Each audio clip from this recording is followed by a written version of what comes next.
Have you ever wondered what lurks in the empty spaces of America's deadliest desert? The truth is far more disturbing than rattlesnakes or extreme heat. Across Arizona's barren highways, abandoned mines, and ancient lands, people have documented voices that mimic loved ones perfectly, figures that exist between dust storms, and places that appear and vanish without explanation. I'm Bleak Fears, and tonight I'm sharing 11 accounts from people who experienced the unexplainable in Arizona. Names and identifying details have been changed to protect their privacy, but every experience you're about to hear is real. If you enjoy true horror stories, subscribe and hit that notification bell. Drop your location and what time you're listening in the comments. Let's begin. My name is Prince, and I'm a photographer from Flagstaff. I've spent the better part of my adult life chasing light through a lens, trying to capture moments that most people miss. At 28, I thought I'd seen everything Arizona had to offer. The red rocks of Sedona at Golden Hour, the painted deserts near Holbrook, the slot canyons that twist light into something almost divine. But nothing prepared me for what happened at Canyon de Chelly last October. I'd been trying to get permission to photograph the canyon at dawn for almost 2 years. The Navajo Nation is protective of their land, and rightfully so. Too many tourists have treated sacred spaces like Instagram backdrops. But I'd built relationships, shown respect, attended community meetings. Finally, I got approval for a single morning shoot. I could bring one assistant, stay on designated trails, and we had to be out by 9 a.m. I brought Molly, a hiking guide I'd worked with before. She knew the terrain, kept a level head, and more importantly, understood when to be quiet and let me work. We arrived at the canyon rim around 4:30 in the morning. The October air had that sharp cold that makes your lungs ache. Our breath came out in clouds as we checked our gear one final time. I had my camera, 3 lenses, a tripod, and enough battery power to shoot until the memory cards filled. Molly carried water, emergency supplies, and her own point-and-shoot camera. She liked to document our expeditions, though she always said she'd never have my eye for composition. The plan was simple. We'd hike down to a vantage point near Spider Rock, that massive sandstone spire that rises over 800 feet from the canyon floor. I wanted to catch the moment when the first light hit the top of the spire, while the canyon below still held on to darkness. Molly would set up about a quarter-mile east, near some ruins I'd scouted on previous legal visits from the overlook. We'd shoot independently for about 90 minutes, then meet back at a designated spot to hike out together. The descent into the canyon was treacherous in the pre-dawn darkness, even with headlamps. The trail was more of a suggestion than an actual path in places. We moved slowly, testing each foothold. By the time we reached the canyon floor, the sky had shifted from black to that deep blue that comes just before sunrise. We split up with a quick nod. Molly headed east. I moved toward my position near Spider Rock. I set up my tripod and started composing shots while waiting for the light. The silence down there was absolute. No wind, no birds yet, nothing but the sound of my own breathing and the occasional click of my camera. I took some test shots, adjusted my settings, and waited. That's when I heard it. My own voice, calling Molly's name. It came from somewhere deeper in the canyon, echoing off the walls in a way that made it impossible to pinpoint the exact location. But it was definitely my voice. I recognized the slight rasp I get in the morning, the way I tend to stretch out the second syllable of her name. Molly. Just like that. I froze. I hadn't called out to her. We'd agreed to stay silent to avoid disturbing the peace of the place and to respect the sacred nature of the canyon. I looked toward where she'd headed, but she was out of sight around a bend. The call came again. Molly. Over here. My stomach went cold. That was my voice. My exact intonation, but I wasn't speaking. I started moving toward where Molly had gone, abandoning my equipment. Something was very wrong. The sky was getting lighter now. that golden light just starting to paint the top of the canyon walls. But down where I was, shadows still pooled thick and deep. I found Molly about 10 minutes later. She was moving quickly, almost running, her headlamp bouncing erratically as she navigated the rocky terrain. She was heading away from where we'd agreed she'd set up, going deeper into the canyon toward an area we definitely didn't have permission to access. "Molly," I called out, my real voice this time. She didn't stop, didn't even slow down. I ran after her, my boots slipping on loose sand and rock. "Molly, stop." She was fast, faster than she should have been on that terrain. I'm in decent shape from all the hiking I do, but I was struggling to keep up. She moved with a single-minded purpose, never looking back, never hesitating at any of the splits in the path. It was like she knew exactly where she was going. Then I heard it again. My voice coming from somewhere ahead of us. "This way, Molly. Almost there." I pushed harder, my lungs burning in the cold air. The canyon walls were getting narrower here, closing in on both sides. The light from above was still dim, and our headlamps created wild shadows that seemed to move independently. Molly suddenly stopped at the edge of a drop-off. Not a massive cliff, maybe 15 feet, but enough to cause serious injury if you fell wrong. She was standing right at the edge, swaying slightly. "Molly," I shouted, and this time she turned. Her face was blank, eyes unfocused. She looked at me but didn't seem to see me. "Prince," she said, her voice confused. "Where are we? You called me. You said you found something incredible that I needed to see it." "I didn't call you," I said, moving slowly toward her, afraid any sudden movement might startle her over the edge. "I've been at Spider Rock the whole time. I heard my voice, too. It wasn't me." She blinked, and I watched awareness come back into her eyes. She looked down at the drop-off, then back at me, and the color drained from her face. Oh, God, Prince, I almost—" She stepped back from the edge quickly, nearly tripping in her haste. I grabbed her arm and pulled her further away from the cliff.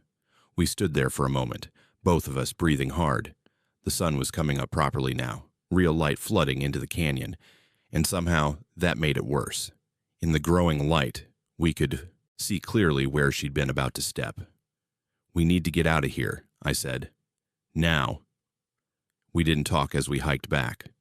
I grabbed my equipment, and we made the climb out of the canyon in record time. The whole way up, I kept looking back and convinced I'd see someone following us. But there was never anyone there, just shadows and rock and the vast emptiness of the canyon. When we reached the rim, there were 2 park rangers waiting by our vehicle. They looked at us with expressions I couldn't quite read. Not surprised exactly, more like resigned.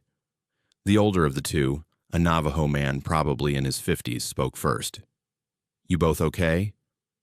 "We're fine," I said, though my hands were shaking as I loaded gear into the truck. "We're leaving."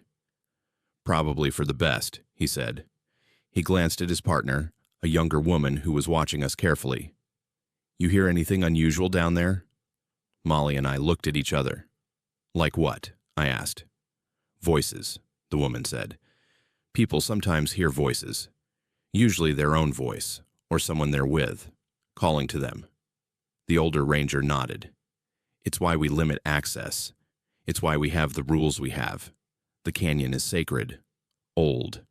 Some things live in sacred places that don't appreciate visitors, even respectful ones."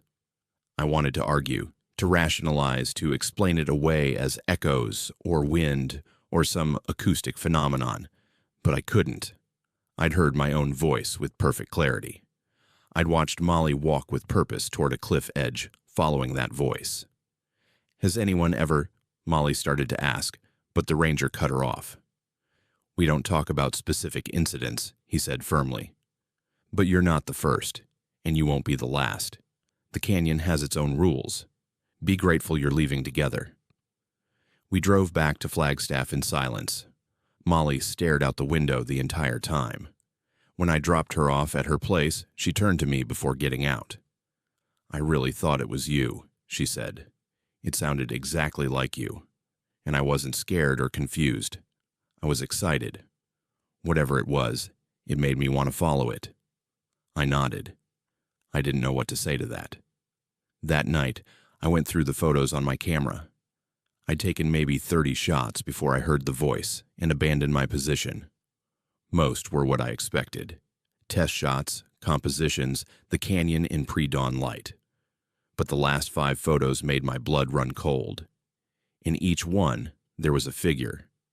It stood near Spider Rock, too far away to make out features, but definitely human-shaped.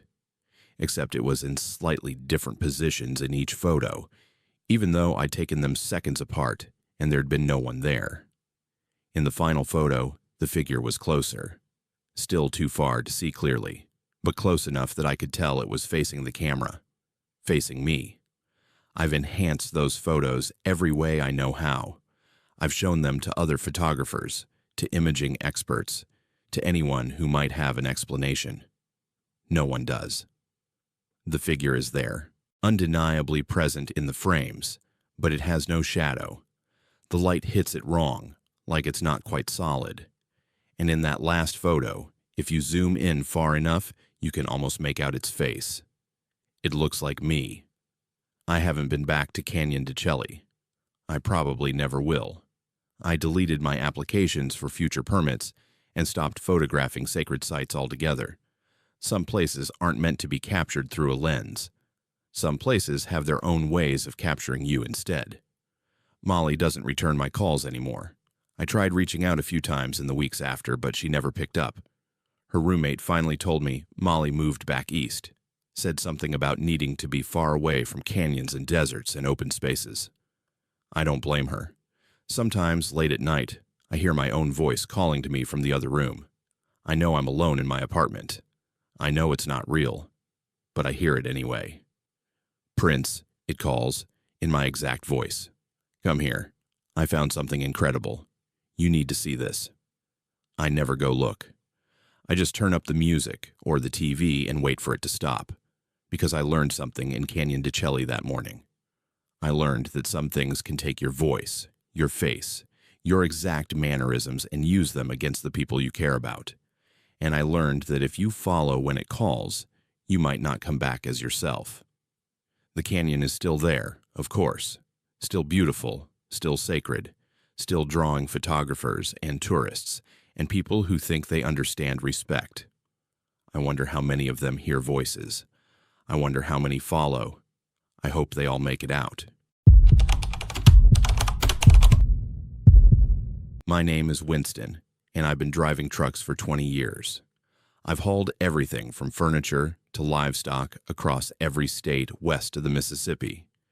I've driven through blizzards in Montana, dust storms in New Mexico, and heat waves that melted the tar on Texas highways. I've seen things on the road that would make most people quit, but nothing ever scared me enough to break my route. Nothing except what happened on Highway 93 between Wickenburg and Kingman on a Tuesday night last March. I don't pick up hitchhikers. That's been my rule since day one. My trainer told me never to do it, and I never have. Too many risks, too many variables, too many stories of drivers who ended up robbed or worse. But that night something made me stop.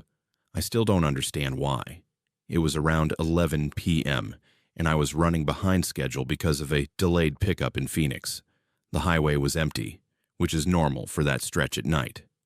No streetlights, no towns, just darkness pressing in on both sides of the road. My headlights carved a tunnel through the black, and beyond that tunnel, nothing existed. I saw her standing on the shoulder about 2 miles past the Burrow Creek Bridge. She wasn't waving or trying to flag me down. She was just standing there, facing the road perfectly still. I should have kept driving. Every instinct I'd developed over 2 decades of trucking told me to keep my foot on that accelerator and forget I'd seen her. But I didn't. I started slowing down before I even realized I was doing it. My foot moved to the brake on its own, like something else was controlling it. The truck's air brakes hissed as I pulled onto the shoulder about 50 feet past where she stood. I sat there for a moment, engine idling, asking myself what the hell I was doing. Then I saw her in my side mirror, walking toward the truck. She moved smoothly. No stumbling on the uneven ground, no hesitation. When she reached my door, I rolled down the window. The dome light in the cab was on, and I got my first clear look at her. She was young, maybe early 20s, with dark hair pulled back in a style that seemed old-fashioned somehow. Her clothes were clean, but outdated. A floral print dress that looked like something from a thrift store. A thin cardigan sweater. No purse, no backpack, no water bottle. Nothing you'd expect from someone stranded on a desert highway. "Thank you for stopping," she said.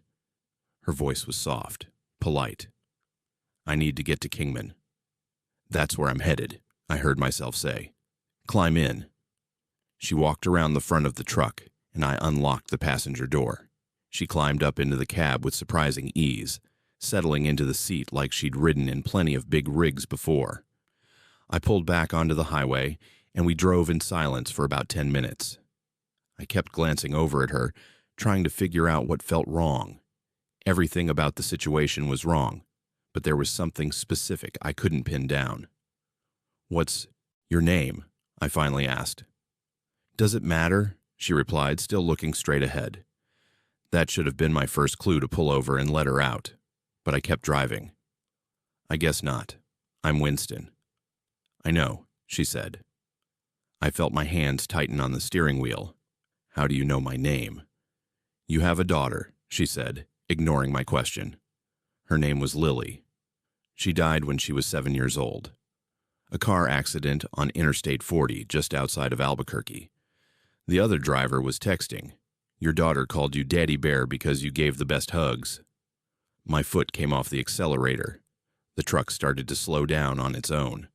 My heart was hammering so hard I could feel it in my throat. Nobody knew that nickname.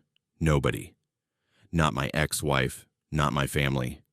It was something private between me and Lily, something she made up when she was 4 years old and never stopped using. "Who told you that?" My voice came out rough, almost angry. "She did," the girl said, and for the first time she turned to look at me. Her eyes were completely black. Not just the pupils, but the entire eye, reflecting the dashboard lights like pools of oil. "She wants you to know she's okay. She wants you to stop blaming yourself. She knows you were trying to get home for her birthday. She knows you were driving too many hours because you wanted to surprise her. She doesn't blame you for not being there." I couldn't breathe. The night Lily died, I was on the road trying to make it back to Albuquerque in time for her birthday party the next day. I'd been driving for 16 hours straight. My ex-wife called me at 2 in the morning to tell me about the accident. I didn't make it to the hospital in time. Lily died while I was still 3 hours away, pushing 80 miles an hour down a dark highway, just like this one. "This isn't real," I said. "You're not real." "Does it feel real?" she asked. It did. That was the problem. Everything felt hyper-real. The hum of the tires on asphalt, the slight vibration of the steering wheel, the smell of the truck's interior, the weight of 20 years of guilt sitting on my chest. All of it was too vivid to be a dream or hallucination. "She misses you," the girl continued. "She wants you to know that she sees you. She sees you driving past playgrounds and looking away.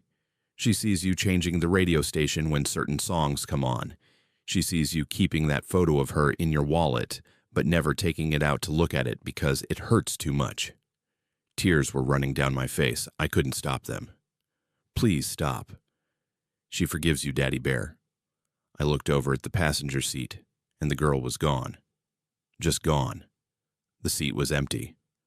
I slammed on the brakes, and the truck skidded to a stop in the middle of the highway. I turned on every light in the cab, checked the sleeper berth, opened the passenger door, and looked outside. Nothing. No one. My hands were shaking so badly I could barely hold the steering wheel. Grabbed my phone and pulled up the dash cam app.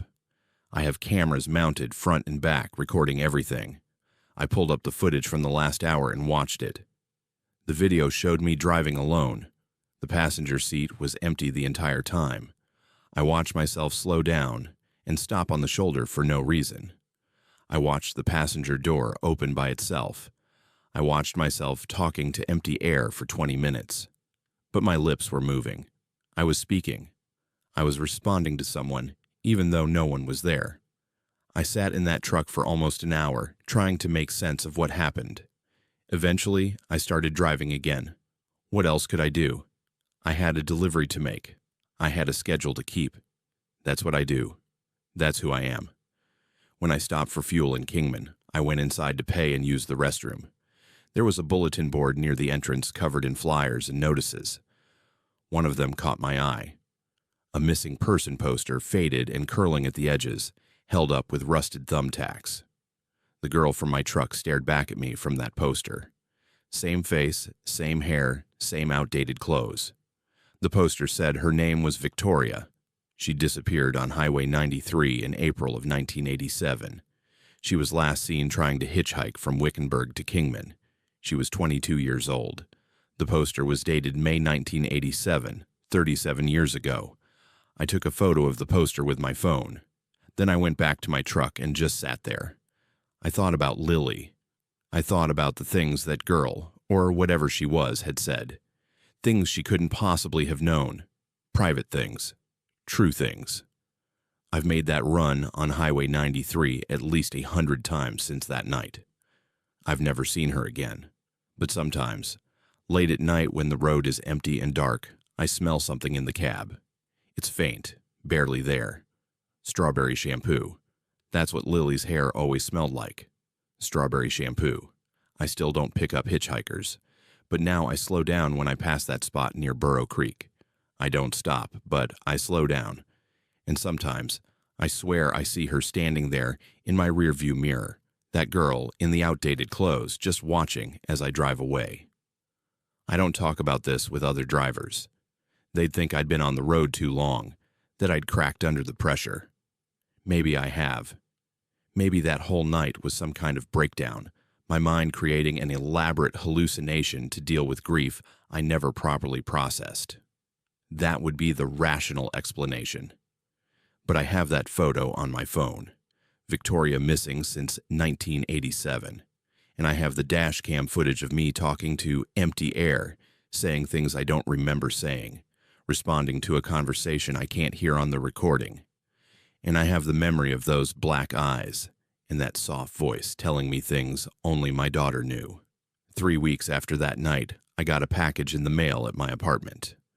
No return address, just my name and address in handwriting I didn't recognize. Inside was a child's drawing, the kind done in crayon on construction paper. It showed a big brown bear holding hands with a small girl. At the top, in a child's unsteady letters, it said, "I love you, Daddy Bear." I recognized that drawing. Lily made it for me the week before she died.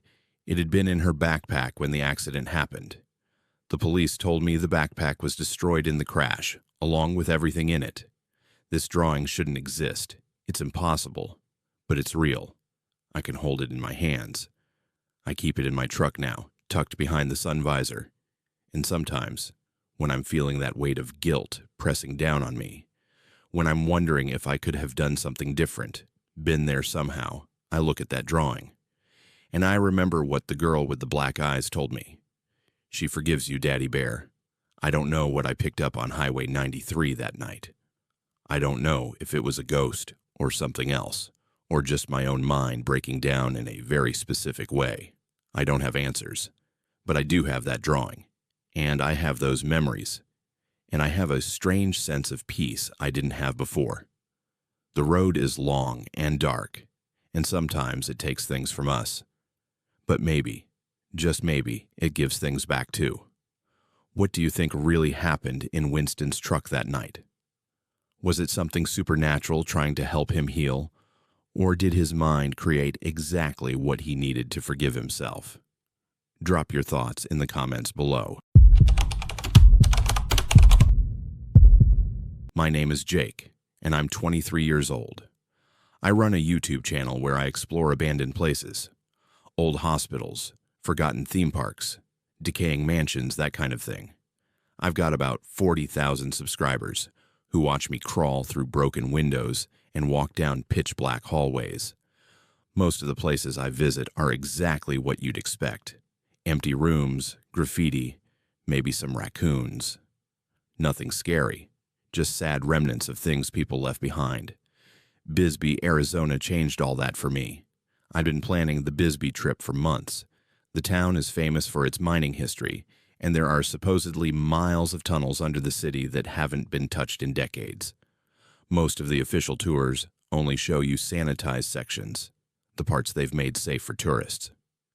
But I'd heard rumors about other entrances, places where you could get into the real abandoned sections of the Copper Queen mine, the parts they sealed off and don't talk about. I brought 2 friends with me. Oakley had been on a few of my explorations before. He was good with cameras, never panicked, and knew how to watch his step in unstable structures. Veronica was newer to urban exploration, but she'd been begging to come along on a trip, and I figured an old mine would be a good introduction. We drove down from Phoenix on a Friday afternoon in late September, planning to do the exploration Saturday night, when there'd be fewer people around to ask questions about what we were doing. We spent Saturday scouting. Bisbee is built into the side of a mountain. Houses stacked on top of each other at weird angles, streets that turn into staircases. The whole town feels like it's clinging to the hillside, refusing to slide down into the massive pit mine that dominates the landscape.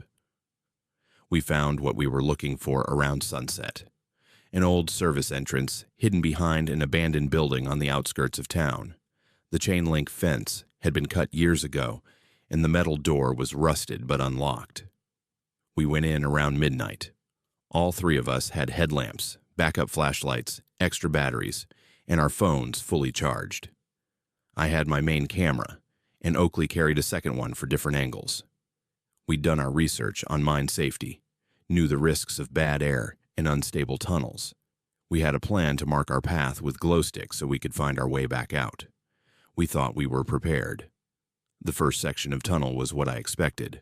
Wooden support beams, some of them rotted through. Narrow passages with rusty rail tracks where ore carts used to run. Our headlamps created shadows that jumped and shifted as we moved. I was filming everything, giving my standard commentary about the history of the place, what we were seeing. Oakley was getting footage of me, and Veronica was taking photos with her phone. We'd been underground for maybe 40 minutes when the tunnel opened up into a larger chamber. This looked like it had been a work area at some point. There were old tools scattered around, a collapsed table, some metal buckets that had rusted into orange lace. And on the far wall, someone had set up what looked like a camp. That's when everything changed from an adventure into something else. The sleeping bag was relatively new, maybe a few years old at most. Next to it were food wrappers, granola bar boxes, empty water bottles. But these weren't ancient trash left by miners decades ago. I picked up one of the wrappers. The expiration date was from 8 months ago. Someone had been here recently. Someone had been living here. Veronica moved her light around the chamber, and that's when we saw the drawings. They covered one entire section of the wall, done in what looked like charcoal or maybe burned wood. They weren't graffiti tags or random scribbles. These were detailed, obsessive images. The same figure drawn over and over again, hundreds of times. A tall, thin shape with 2 long arms and a head that was the wrong proportion. In some drawings, it was standing alone. In others, it was surrounded by smaller figures that might have been people. In the most disturbing ones, those smaller figures were on the ground, and the tall shape was standing over them. "We should leave," Veronica said. Her voice had gone tight and small. "Hold on," I said, still filming. "This is incredible. Someone's been living down here. Do you know how good this is for the channel?" Oakley was less enthusiastic. "Jake, man, if someone's actually living in these tunnels, we're trespassing in their space. That's different from exploring an abandoned building." "Look at this place," I argued. "No one's here right now. We'll film for a few more minutes and then head out." That's when we heard it. A sound coming from deeper in the tunnel system, from one of the passages that branched off from the chamber we were in. It wasn't voices or footsteps. It was a dragging sound, like something heavy being pulled across stone. And it was getting closer. We all froze. Our headlamps pointed at the tunnel entrance where the sound was coming from, three beams of light converging on darkness. The dragging sound continued steady and rhythmic. Drag, pause, drag, pause. And underneath it, something else. A wet, breathing sound. "Okay, we're leaving," I said. "Now." We moved back the way we'd come, walking quickly but trying not to run. Running in an abandoned mine is a good way to trip over rail tracks or step through a rotted floor, but every instinct was screaming at us to get out. Behind us, the dragging sound continued. It had reached the chamber we'd just left. We could hear it clearly now, echoing through the tunnels. Then Oakley stopped walking. "Did you hear that?" "Hear what?" Veronica's voice was shaking. "I hear that dragging thing. That's enough." "No, listen," Oakley said. "Footsteps. Multiple footsteps, coming from ahead of us." He was right. From the direction we were heading, back toward the entrance, we could hear footsteps. Not dragging, but actual walking. More than one person moving through the tunnel toward us. We were trapped between whatever was making that dragging sound behind us and whoever was coming from the direction of the exit. I turned off my camera. This wasn't content anymore. This was survival. We stood there in the tunnel, our lights showing nothing but empty passage in both directions, while the sounds closed in from both sides. "There," Veronica whispered, pointing to a side passage I'd barely noticed. It was narrower than the main tunnel, and the entrance was partially collapsed, but it was there. "We can hide." We squeezed through into the side passage. It was barely wide enough for us to move single file, and the ceiling was so low we had to duck. We turned off our headlamps and stood in absolute darkness, listening. The footsteps from the direction of the exit passed by the side passage. I counted at least 4 distinct sets of footfalls, maybe more. They moved past us and continued deeper into the mine, toward the chamber with the drawings. We waited in that suffocating darkness for what felt like hours, but was probably only 10 minutes. Then we heard voices. They were distant, and echoes made them hard to understand, but they were definitely human voices. Multiple people talking in the direction of the chamber. Then the voices stopped, and the dragging sound started again. But this time it was moving away from us, going even deeper into the mine system. We didn't talk about it. We just started moving, still in the narrow side passage, hoping it would eventually connect back to the main tunnel closer to the exit. My shoulders scraped against rock on both sides. Veronica was behind me, and I could hear her breathing fast and panicked. Oakley brought up the rear. The side passage did connect back to the main tunnel, and by some miracle we were only about 50 feet from the entrance we'd come through. We didn't walk. We ran.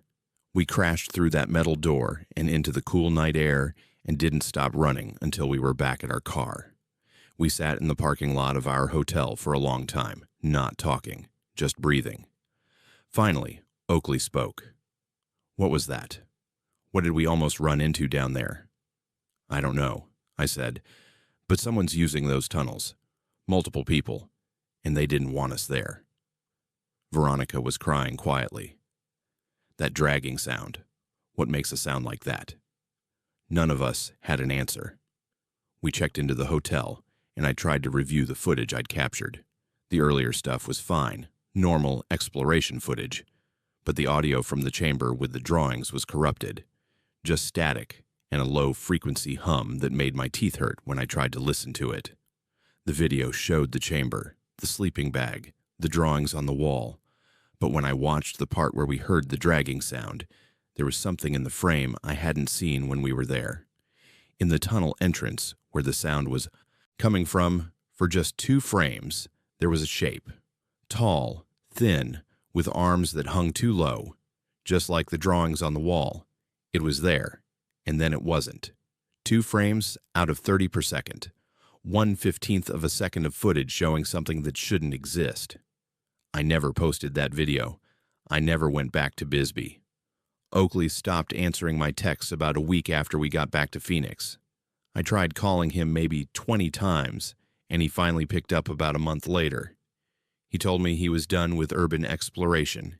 He said he kept having dreams about the tunnels, about that dragging sound getting closer.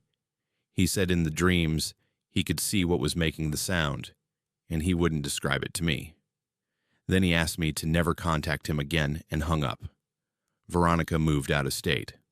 Her roommate told me she left without giving much notice, just packed up and went to stay with family in Ohio. Said something about needing to be away from deserts and empty places and anywhere you could hear echoes. I still do urban exploration videos. I still crawl through abandoned buildings and forgotten spaces, but I don't go underground anymore. No tunnels, no mines, no subway systems, nothing where you can't see the sky. Because I learned something in those copper mine tunnels under Bisbee. I learned that when people abandon places, sometimes other things move in. Things that don't want to be filmed. Things that make sounds we're not supposed to hear. And I learned that some places have residents who aren't on any map or census. Residents who live in the dark and don't appreciate visitors. I got lucky that night. Whatever was in those tunnels let us leave. But I don't think they'd be so generous a second time. I still have that corrupted footage. Those 2 frames with the shape in the tunnel. Sometimes late at night, I open the file and look at those frames, trying to make sense of what the camera captured. Trying to understand what we almost encountered in the deep dark under Bisbee. I never reach any conclusions. I just close the file and try to forget. But I can't forget the dragging sound. Even now, months later, sometimes I hear it when I'm trying to fall asleep. Drag, pause, drag, pause. Getting closer. If you found evidence that something impossible was living in an abandoned place, would you go public with it or keep it to yourself? Let me know what you'd do in the comments. My name is Jordan, and I'm 36 years old. I have a 4-year-old daughter named Paige. 2 years ago, my husband and I moved from Seattle to Anthem, a suburb north of Phoenix.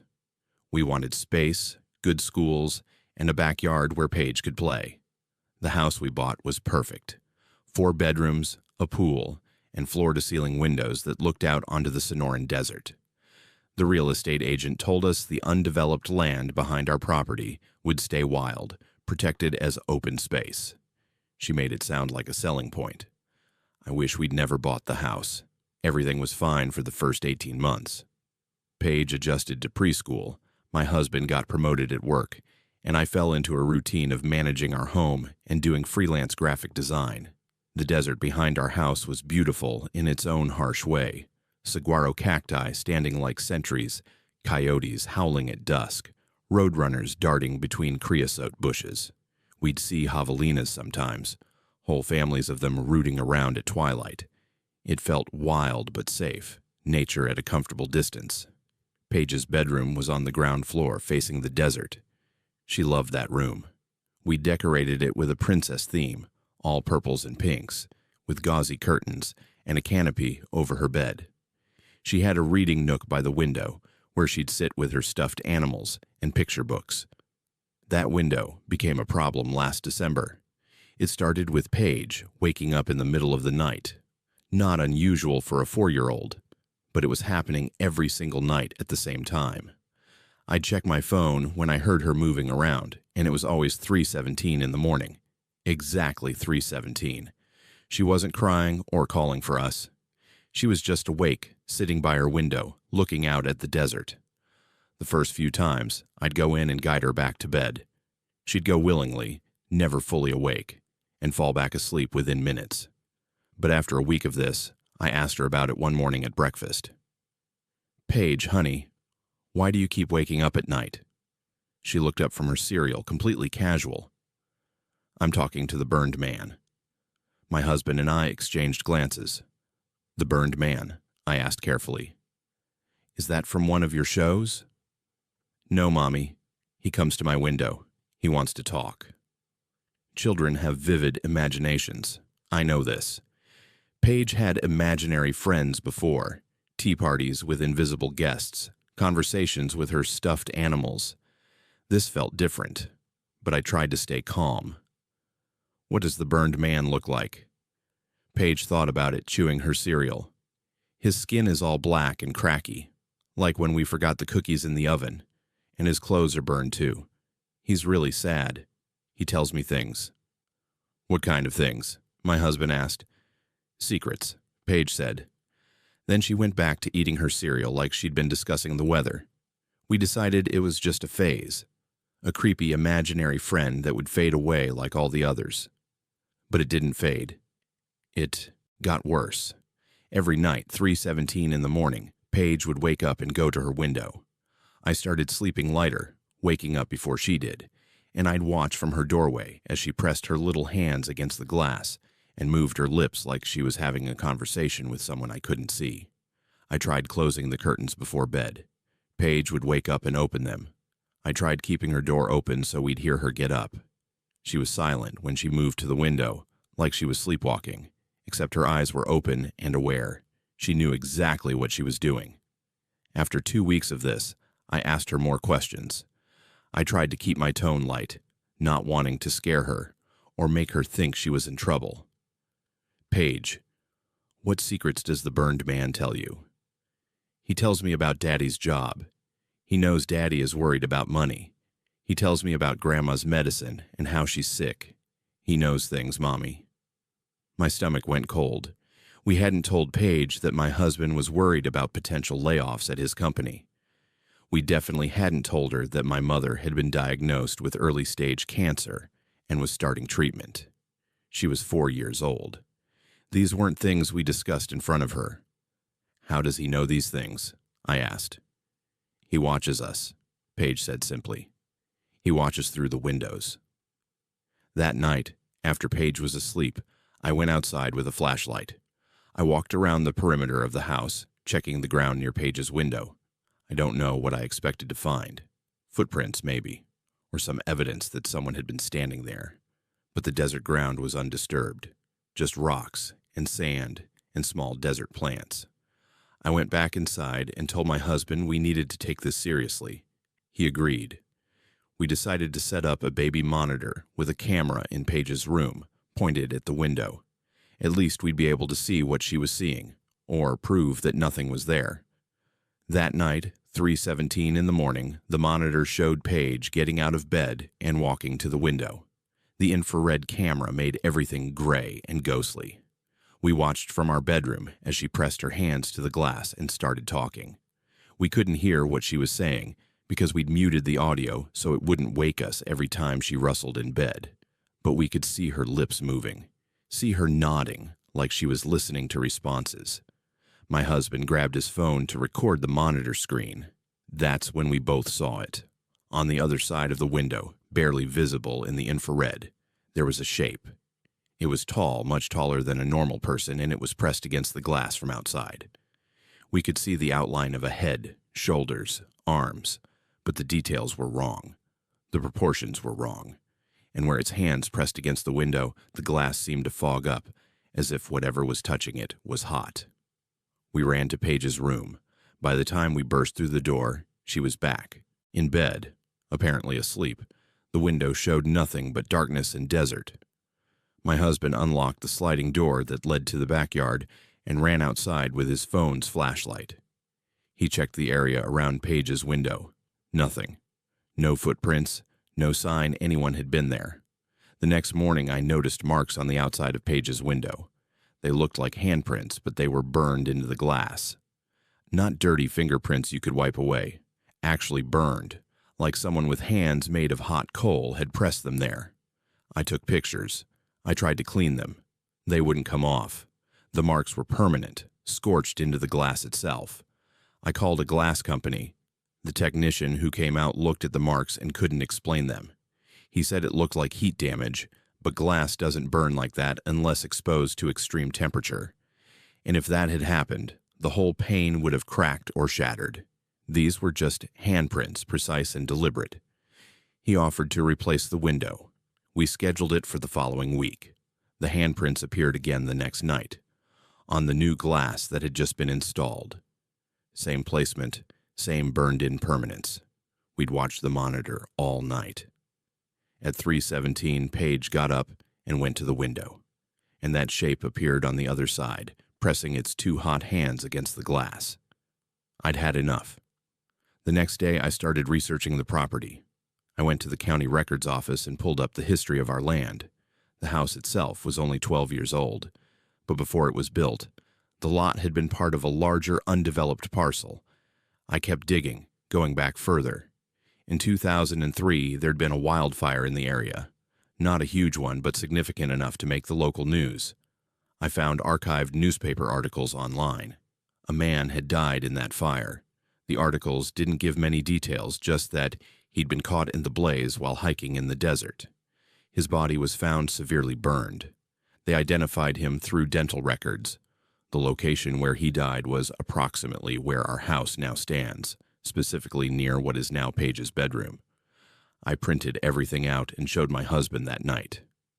"We have to tell her to stop talking to it," he said. "We have to make her understand this isn't safe." But how do you explain that to a 4-year-old? How do you tell your daughter that the burned man at her window isn't imaginary, that he's real in some way we don't understand, and that she needs to ignore him? We tried. We sat Paige down and told her gently but firmly that she couldn't talk to the burned man anymore, that he needed to rest and she needed to sleep. Paige looked at us with her big, serious eyes. "But Mommy, he's lonely. He doesn't want to be in the desert by himself. He wants to come inside." "No," I said, more sharply than I intended. "He can't come inside. This is our house. He needs to stay outside." That night, 3:17. In the morning, Paige didn't get up. She stayed in bed, and when I checked the monitor, she was crying softly into her pillow. On the other side of the window, the shape was there. Bigger than before, taking up almost the entire window frame. Its burned hands were pressed against the glass, and it seemed to be leaning in, as if trying to see inside more clearly, trying to get closer. The handprints multiplied that night. By morning, there were dozens of them covering Paige's window. Overlapping, different sizes, all burned into the glass. It looked like something had been frantically pawing at the window, trying to find a way through. We moved Paige into a guest room on the second floor. A room with no ground-level windows, no access to the outside. She cried for 3 nights straight, saying the burned man was sad, that he was angry she wouldn't talk to him anymore. But eventually she adjusted. The 3:17 wake-up stopped.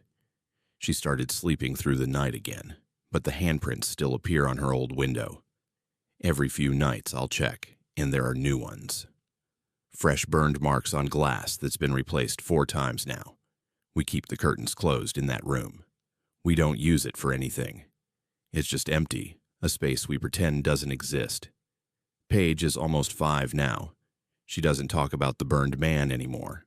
But sometimes, when we're sitting in the living room, she'll look toward the windows that face the desert, and her expression will change. She'll get very still and very quiet. And I know she can see something I can't. Something that's still out there, still watching, still waiting. We've talked about selling the house, but how do you disclose this to potential buyers? How do you explain the window that grows burned handprints like a garden grows weeds? And what if we leave and whoever moves in has children? What if the burned man finds another child to talk to, one whose parents don't believe them until it's too late? So we stay. We live in our beautiful house with the desert view. And every morning I check that window. And every morning there are new handprints. And I wonder how long the glass will hold, how long before the burned man finds a way through. Would you move immediately or try to help the spirit move on? Tell me in the comments what you'd do if your child was talking to something through their window every night. My name is Forrest, and I've been farming the same 300 acres outside Casa Grande for 52 years. I inherited this land from my father, who inherited it from his father. The soil here is difficult, the water is expensive, and the summers will kill you if you're not careful. But it's my land, and I know every inch of it. I know where the irrigation ditches run, where the ground gets soft after rain, and where the old storm cellar sits, half buried near the equipment barn. I thought I knew everything about this property. I was wrong. My wife's name is Caroline. We've been married for 29 years. She's a small woman, barely 5'3", with hands that are always busy. She keeps the house, tends a vegetable garden, and helps with the paperwork that comes with running a farm. I know her better than I know myself. I can tell what kind of day she's had by the way she moves through the kitchen. I know the rhythm of her breathing when she sleeps. I know the exact tone of her voice when she calls my name from another room. That's why I knew something was wrong that night in July. The monsoon hit without much warning. The sky had been building all afternoon, those massive thunderheads piling up like mountains in the distance. By 6 in the evening, the temperature dropped 20 degrees in 10 minutes. The wind picked up, throwing dust and debris across the fields. Then the rain came, heavy and violent, turning the air brown with the dust it kicked up first. I was in the barn checking on equipment when Caroline came running across the yard. At least I thought it was Caroline. She was wearing her blue work shirt and jeans, her hair pulled back the way she always wore it.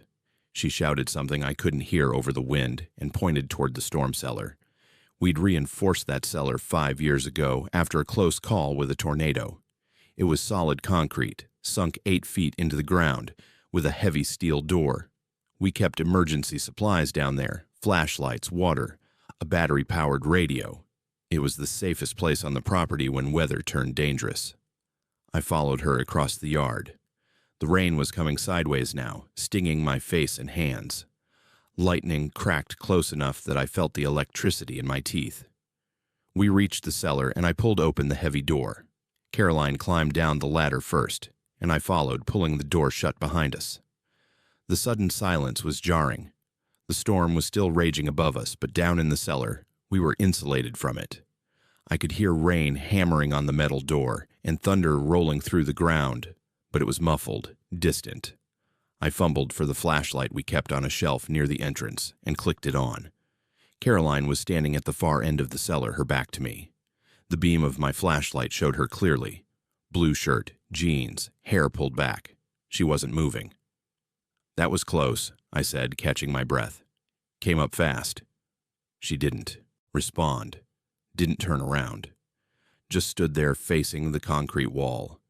"Caroline," I said. "You all right?" Still nothing. The silence in the cellar suddenly felt heavier. I moved closer, my work boots scraping on the concrete floor. "Caroline, what's wrong?" When she finally spoke, her voice was flat and emotionless. "We should wait here." "Yeah," I said. "That's the plan. Storm should blow over in an hour or so." "We should wait here," she repeated, exactly the same inflection, like a recording being played back. I stopped walking. Something was tugging at the back of my mind, a wrongness I couldn't quite identify. I raised the flashlight, letting the beam travel up from her feet to her head. Everything looked right.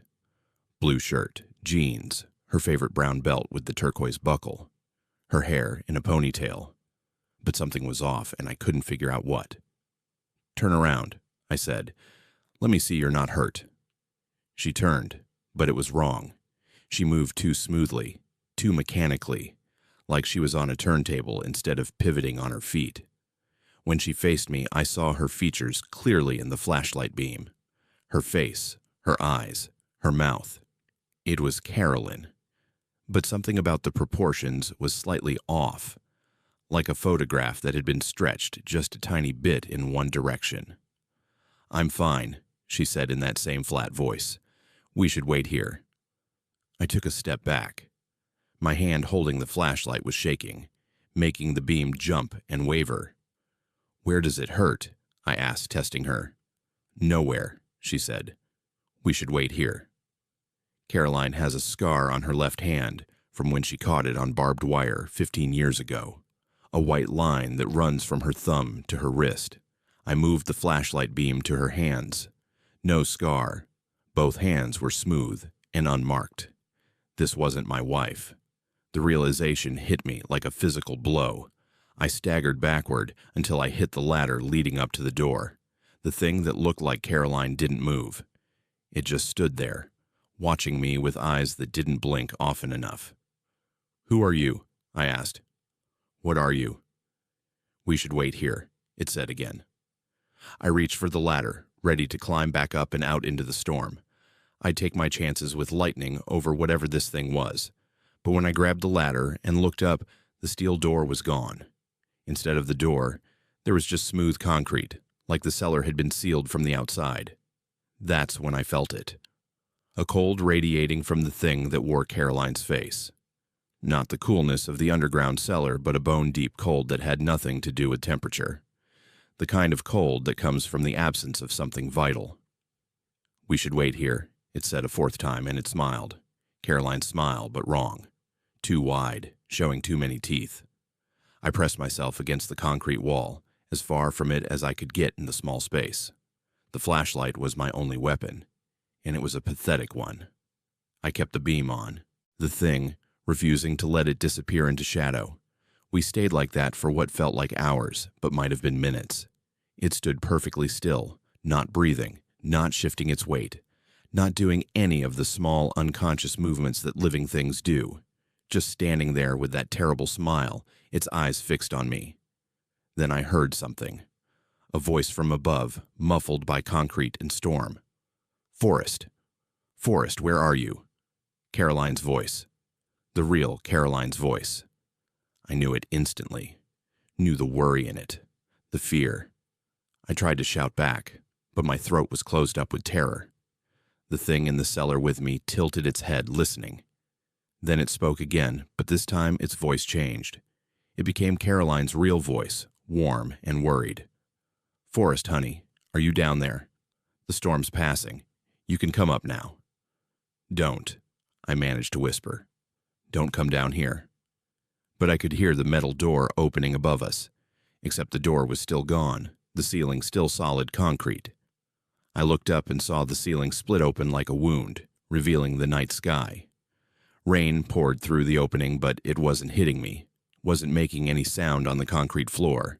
This wasn't real. None of this was real. "Forrest," Caroline's voice again, from above and behind me simultaneously. The thing that looked like her laughed. It was the worst sound I've ever heard. It was Caroline's laugh, but underneath it was something else, something that had never been human and never would be. Then the flashlight went out. I stood in absolute darkness with that thing. I could hear it moving now, its feet making sounds on the concrete that were wrong. Too many joints bending, too many steps for two legs. I pressed harder against the wall, making myself as small as possible, praying that if I stayed still enough, it might forget I was there. Something touched my arm. Cold fingers, too many of them, wrapped around my wrist. I screamed, and then I was outside. I was lying on my back in the mud, rain hitting my face, the storm door to the cellar open beside me. The real Caroline was kneeling over me, her face creased with worry, her hands on my shoulders. "Forrest. Oh God, Forrest, wake up." I grabbed her hand and looked at it. The scar was there, white against her weathered skin. I looked at her face, really looked, checking every detail. The small mole near her left ear, the lines around her eyes, the chip in her front tooth from when she fell off a horse 30 years ago. All there, all correct. "It's me," she said, tears in her eyes. "It's really me. You've been down there for 2 hours. The storm's over. I couldn't find you.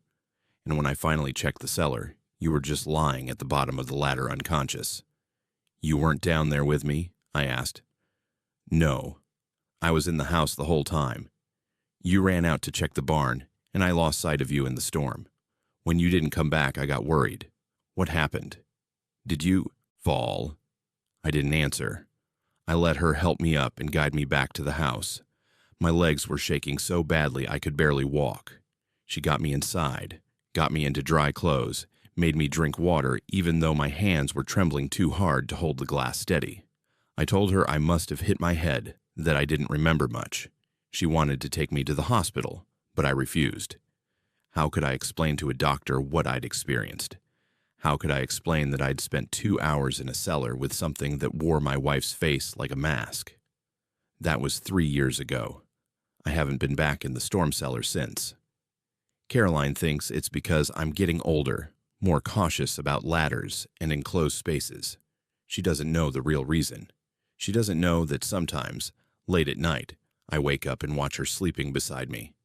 I check for the scar on her hand. I listen to the rhythm of her breathing.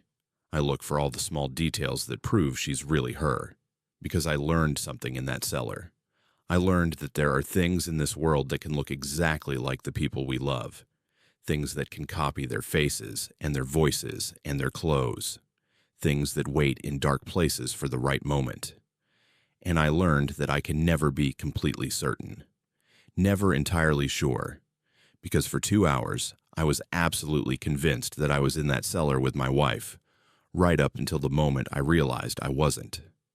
Caroline has never asked me why I check her hand every morning, why I study her face a little too long sometimes, why I always make sure I can see her when the sky starts to darken and storms roll in. She just lets me, patient and understanding like she's always been. But sometimes I catch her looking at me the same way, studying my face, checking details, and I wonder if she's had her own experience, her own moment of doubt, her own encounter with something that wears a familiar face. We don't talk about it. We just live our lives on this farm, working the difficult soil, watching the sky, and checking each other's hands for scars that prove we're real. If you were trapped with something that looked exactly like someone you loved, how would you know it wasn't really them? Share your thoughts below.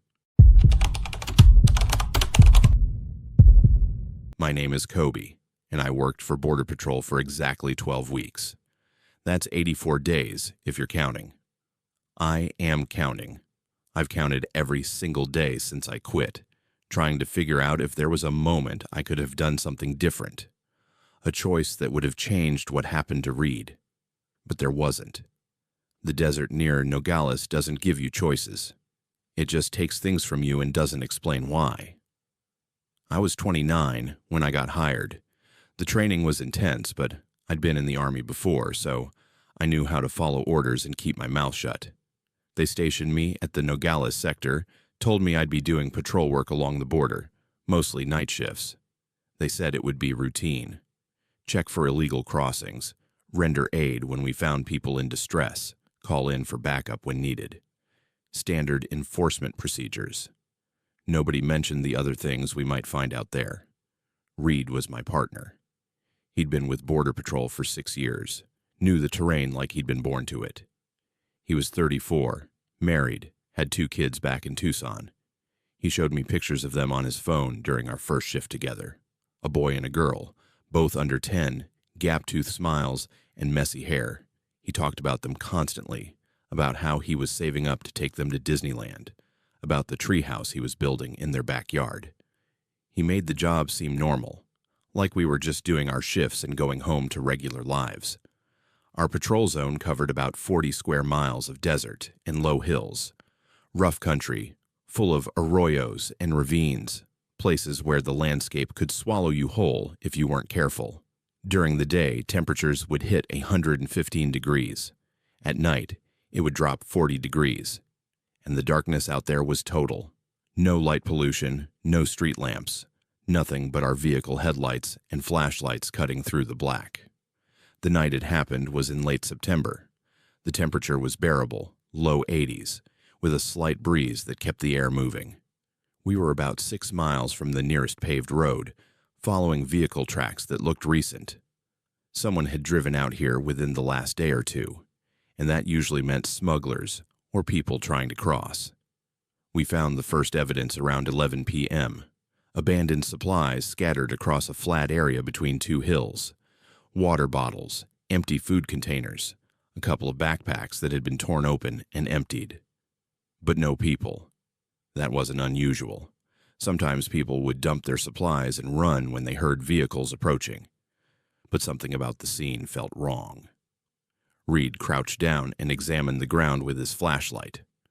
"Look at this," he said, pointing to marks in the dirt. They were drag marks, long grooves in the sandy soil like something heavy had been pulled. They led away from the supplies, heading toward a narrow ravine about 50 yards distant. Could be they're dragging. Someone who got injured, I said. Heat exhaustion, maybe a broken ankle. Maybe, Reed said, but he didn't sound convinced. He stood up and played his flashlight across the area. But look at the supplies. They were going through them. Then something made them panic. Food, half-eaten, water bottles open and spilled. They left in a hurry. We followed the drag marks. They led into the ravine, which was deeper than it looked from a distance. The walls rose about 15 feet on either side, and the bottom was littered with rocks and dead vegetation. Our flashlights showed the marks continuing deeper into the ravine, disappearing around a bend. That's when we heard the screaming. It came from somewhere ahead of us, echoing off the ravine walls in a way that made it impossible to pinpoint the exact location. It wasn't words, just raw terror, the sound of someone experiencing something beyond endurance. Then it cut off abruptly, like someone had flipped a switch. Reed and I looked at each other. We need to call this in, I said, reaching for my radio. Wait, Reed said. Let's see what we're dealing with first. Could be someone injured and disoriented. We moved forward, weapons drawn, flashlights sweeping the ravine ahead of us. The drag marks continued, getting deeper, like whatever was being pulled had gotten heavier. Then the marks changed. They led to a crack in the ravine wall, a narrow split in the rock that looked like it went back into darkness. The opening was maybe 3 feet wide and 6 feet tall. A tight squeeze, but passable. Reed shone his light into the crack. The beams showed rock walls extending back about 10 feet, then opening up into what looked like a larger space. A cave or cavern of some kind. "Hello," he called out. "Border Patrol. If you're in there and need help, come out slowly with your hands visible." No response, just silence and the sound of our breathing. "I'm going in," Reed said. "That's a bad idea," I told him. "We should call for backup, come back with more people and better equipment." "Someone might be dying in there right now," Reed said. "I'm not waiting." He started moving toward the crack. I grabbed his arm. "Reed, man, this doesn't feel right. Something about this whole situation is wrong."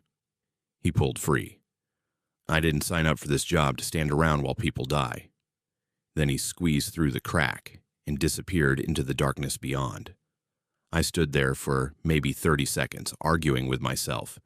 Every instinct told me not to follow him. Every instinct told me to run back to the vehicle and radio for help. But he was my partner, and I couldn't leave him alone. I squeezed through the crack after him. The space beyond opened up into a natural cavern about the size of a large room. Our flashlights showed rough stone walls, a ceiling that rose and fell in uneven curves, and a floor covered in loose rock and sand. Reed was standing in the center, his light sweeping the space. "Nobody here," he said, "but look at this." He pointed his flashlight at the far wall. There were marks there, dark stains on the stone that could have been old blood, and below them scattered bones, not animal bones. These were too large, too distinctly human. Skulls, rib cages, long bones that had been cracked open. Some of them looked old, bleached white by time. Others were newer, still showing traces of tissue. "We need to leave," I said. "Right now. This is a crime scene, maybe a dumping ground. We need to seal it off and get investigators out here." Reed nodded, already backing toward the crack we'd entered through. That's when his radio crackled to life. Static at first, then a voice. His voice, coming through the radio speaker. "Kobe, I found something back here. You need to see this. Come deeper into the cave." We both froze. Reed was standing right next to me. He wasn't speaking. His mouth was closed, his radio was on his belt, and he was staring at me with eyes gone wide with fear. But his voice continued coming through the radio, calm and conversational. "There's another chamber back here. Bring your light. This is incredible." "That's not me," Reed whispered.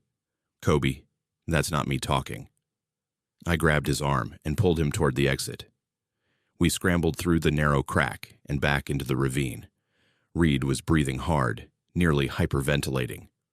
What was that? How did it have my voice? I don't know, and I don't care, I said. We're getting back to the vehicle, and we're calling this in.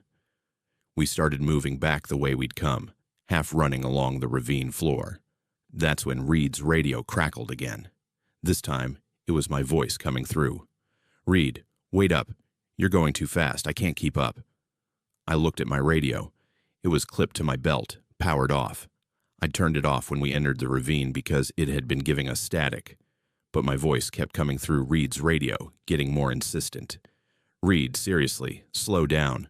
My ankle, I think I twisted it. I need help. Reed looked back at me, walking right beside him, then down at his radio. This isn't real, he said. None of this is real. Keep moving, I told him. Don't listen to it. But Reed had stopped walking. He was staring at something ahead of us in the ravine. I followed his gaze and felt my stomach drop.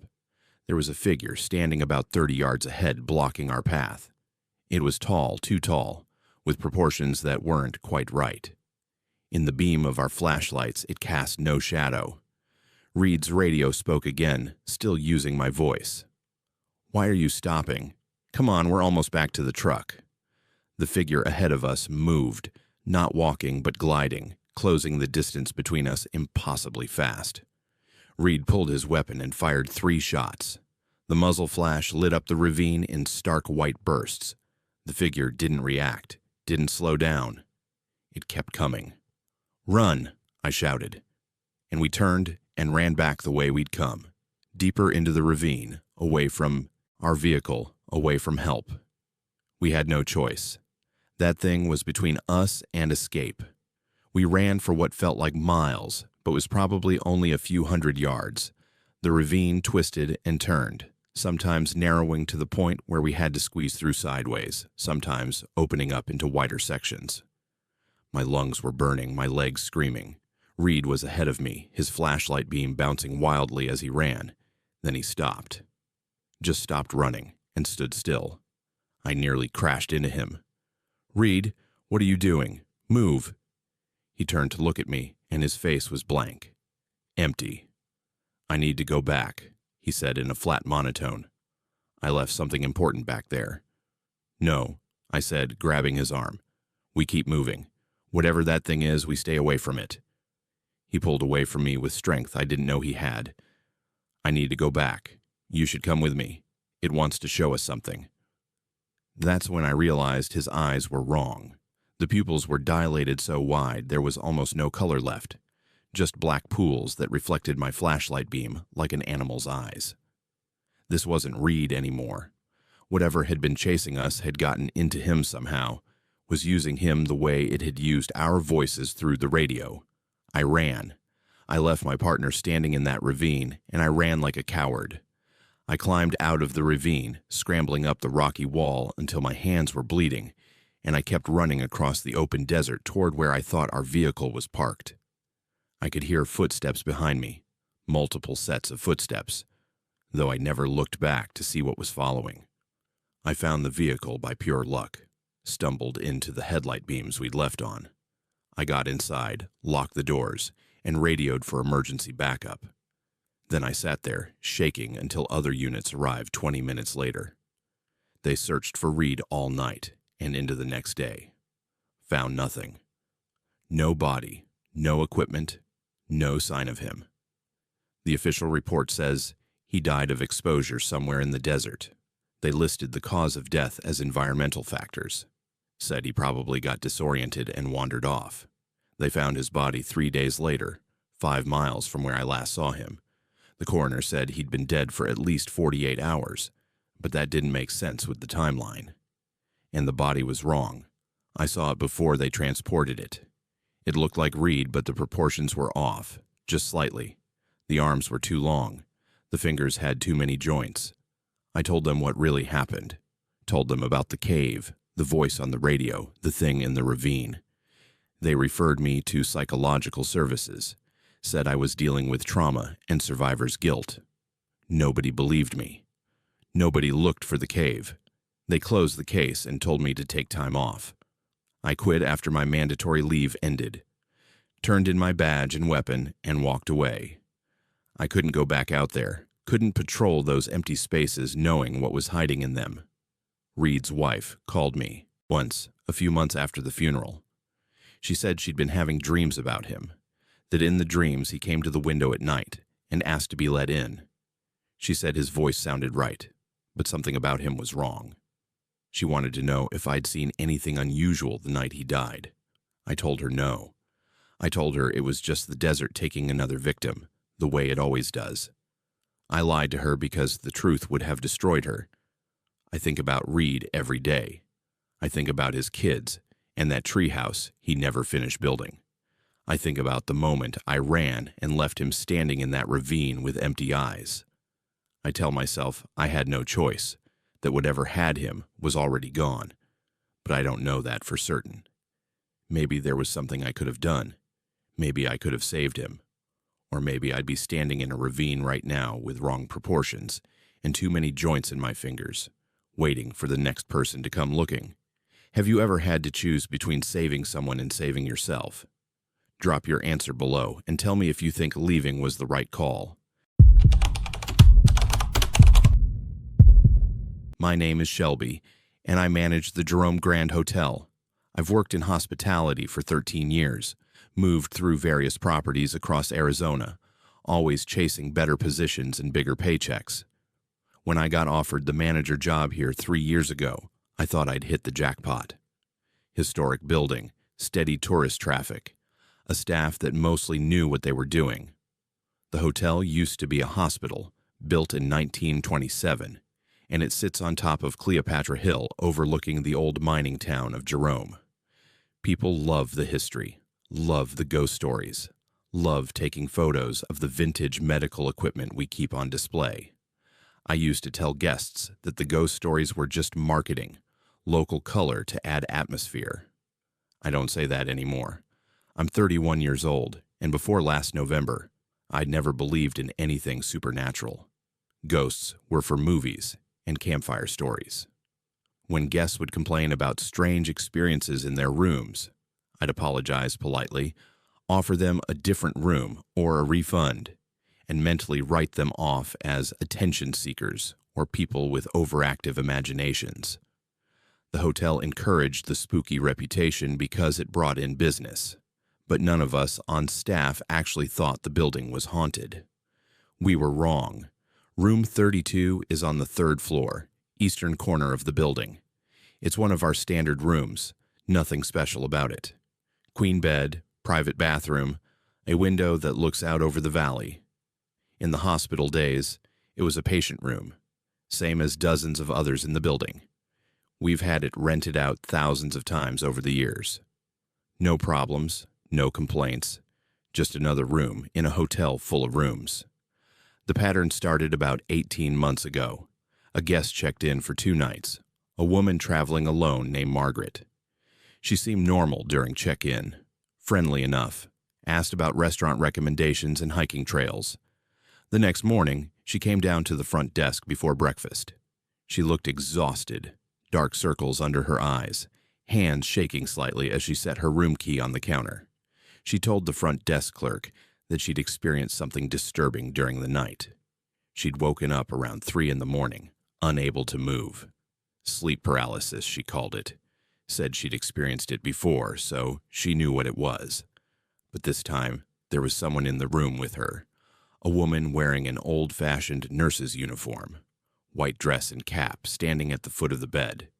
The nurse had approached her, done something to her arm, like administering an injection, though Margaret couldn't feel anything because she was paralyzed. When she finally broke out of the paralysis and turned on the lights, the nurse was gone, and there was a bruise on her arm where she'd felt the injection. The clerk apologized, offered to move her to a different room. Margaret declined, said she was checking out early, wouldn't be staying the second night. She left a bad review online, mentioning the incident. I saw the review, responded with a generic apology about her unsatisfactory experience, and forgot about it. Sleep paralysis causes hallucinations. I knew that. It was an unfortunate coincidence, nothing more. 2 months later, a couple staying in room 32 reported a similar experience. The husband woke up paralyzed, saw a woman in vintage nurse attire standing over his wife. He watched, unable to move or call out, as this figure appeared to examine his wife and do something to her arm. When he could finally move, the figure vanished. His wife had a bruise and what looked like a small puncture wound on her inner elbow. They were understandably upset. I comped their entire stay, moved them to a different room for their remaining nights. I made a note in our system about the incidents, but still didn't think much of it. Then it happened 3 more times over the next 6 months. Always room 32. Always the same description. A nurse in period-appropriate clothing, appearing while guests were in sleep paralysis, performing some kind of medical procedure. And every single guest woke up with bruising or small wounds on their arms. I started taking it seriously when I realized we had a genuine problem. Either the room had something wrong with it that was causing mass hallucinations, or we had a guest safety issue we needed to address. I consulted with our owner, suggested we take the room out of service and investigate. He refused. Occupancy rates were good, and 1 room out of commission would cost us money. He told me to stop being superstitious and do my job, so I did what any rational person would do. I decided to stay in room 32 myself. If guests were experiencing something, I wanted to understand what it was.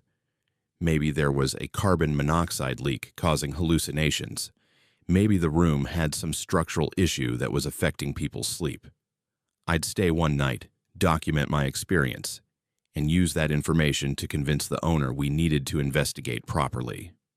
I checked into room 32 on a Tuesday night in November. I brought my laptop, some work to catch up on, and a book in case I couldn't sleep. The room looked exactly like it always did. Clean sheets, fresh towels, everything in its place. I did a thorough inspection, checked the vents, the smoke detector, looked under the bed and in the closet. Nothing unusual, just a normal hotel room. I worked for a few hours, answered emails, reviewed scheduling for the next week. Around 11, I got ready for bed. Brushed my teeth, changed into pajamas, set my phone alarm. I turned off the lights and lay down, expecting nothing more exciting than a mediocre night's sleep on a hotel mattress. I woke up at 3:17 in the morning. I know the exact time because I could see the digital clock on the nightstand, its red numbers glowing in the darkness. And I couldn't move. My body was completely paralyzed, locked in place on the bed. I could move my eyes, could breathe, but everything else was frozen. I'd never experienced sleep paralysis before, and the sensation was terrifying. Then I saw her. She was standing at the foot of the bed, exactly where every guest had described. A woman in a white nurse's uniform from the 1920s or 30s, with a long dress, an apron, and a cap pinned to her dark hair.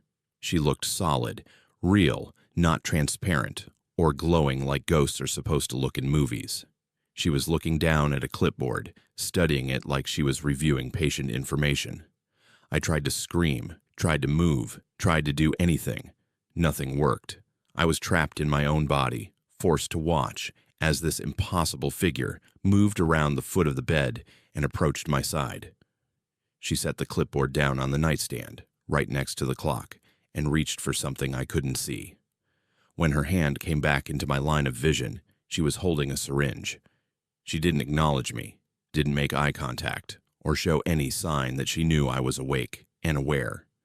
She just went about her business with calm efficiency, like she'd done this procedure 1,000 times before. She took my left arm, the one lying on top of the blanket, and examined it. Her hands were cold. I could feel them, solid and real, against my skin. That's when I realized this wasn't just a hallucination. Whatever this was, it had physical presence. She swabbed my inner elbow with something, and I smelled alcohol, sharp and clinical. Then she inserted the needle. I felt it break the skin, felt pressure, as she pushed the plunger. The syringe appeared to be full of something, but I couldn't tell what. Clear liquid that caught the dim light from the clock. The whole procedure took maybe 2 minutes. When she was done, she withdrew the needle, pressed a cotton ball against the injection site, and disposed of the syringe in a container that appeared out of nowhere and then vanished when she was done with it. She picked up her clipboard, made a notation on it, and then simply faded away. Not dramatically, not with any special effects. She just gradually became less solid, less present, until she was gone, and I was alone in the room. The paralysis broke immediately. I sat up, gasping, and turned on every light in the room. My arm was sore. When I looked at the injection site, there was a small puncture wound, already bruising around the edges. A tiny drop of blood had beaded up on the surface. I grabbed my phone and took photos, documenting everything while my hands shook so badly I could barely hold the camera steady. I didn't sleep the rest of that night. I sat in the chair by the window with all the lights on, watching the door, until dawn broke over the valley. As soon as the front desk was staffed at 6 a.m., I went downstairs. I must have looked terrible because the clerk immediately asked if I was okay. I wasn't okay. I was the opposite of okay, but I was also the manager, and I had responsibilities. I spent that day researching the hotel's history, digging through old records we kept in the basement office. The Jerome Grand Hotel had been the United Verde Hospital for over 60 years before converting to a hotel in the 1990s. Thousands of patients had been treated here. Hundreds had died here. I needed to know if there was a specific nurse connected to room 32. It took me 3 days of searching through archived documents, old newspapers, and hospital records, but I found her. Her name was Dorothy Harmon. She'd worked at the hospital from 1932 until 1935. In July of 1935, she'd made a medication error that resulted in a patient's death. She'd administered the wrong dosage of morphine, and the patient died within hours. Dorothy was devastated. According to the newspaper accounts, she'd been an exemplary nurse before that, never had any complaints or issues. But the guilt destroyed her. 2 weeks after the patient's death, Dorothy Harmon committed suicide. She did it in a patient room on the 3rd floor. She injected herself with a lethal dose of morphine, the same drug she'd accidentally overdosed her patient with. The room number in the old hospital records corresponded to what is now room 32. I presented all of this information to the owner, showed him the photos of my arm, the documentation of guest complaints, the historical records. I told him we needed to do something, that we couldn't keep renting out a room where guests were being physically affected by something we didn't understand. He looked at the evidence, looked at me, and said that the ghost story angle would probably increase bookings if we marketed it right. He suggested we raise the rate for room 32 and advertise it as our most haunted room. I almost quit on the spot. But I didn't quit. Instead, I made a decision. I started keeping detailed records of every single guest who stayed in room 32. I documented their experiences, photographed their injuries when they agreed to show me, and collected medical records when they were willing to share them. 12 guests have stayed in room 32 since my experience. 11 of them reported the exact same encounter. A nurse performing a procedure while they were paralyzed. And here's the disturbing part. 3 of those guests were later diagnosed with serious medical conditions. One found out she had dangerously high blood pressure. Another discovered a blood clotting disorder. The third was diagnosed with early-stage leukemia. All 3 conditions would have been detectable through blood tests. All 3 guests believe that whatever Dorothy Harmon injected them with, or extracted from them, was some kind of diagnostic procedure. They think she's still trying to help patients, still trying to make up for the mistake that cost someone their life.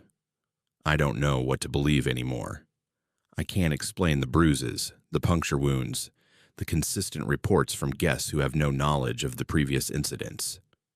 I can't explain what I experienced that night, what I felt and saw and documented with photographs that show a real physical wound. Room 32 is booked for this weekend. A young couple on their anniversary. They requested the room specifically because they read online that it's haunted. They think it'll be fun.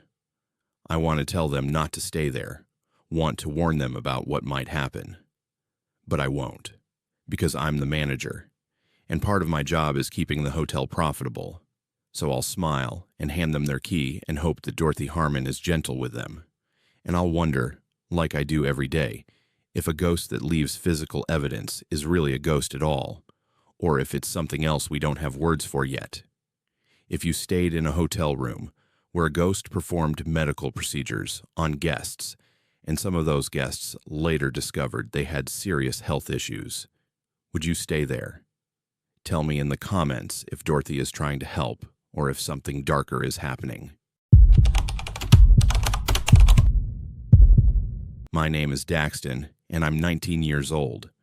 I've lived in Sedona my whole life. Grew up swimming at Slide Rock State Park every summer since I could walk. That stretch of Oak Creek Canyon is like a second home to me. I know every pool, every slick rock slide, every place where the current gets strong. I've cliff jumped from spots that would make park rangers have heart attacks. The creek has always felt safe to me, familiar, like an old friend.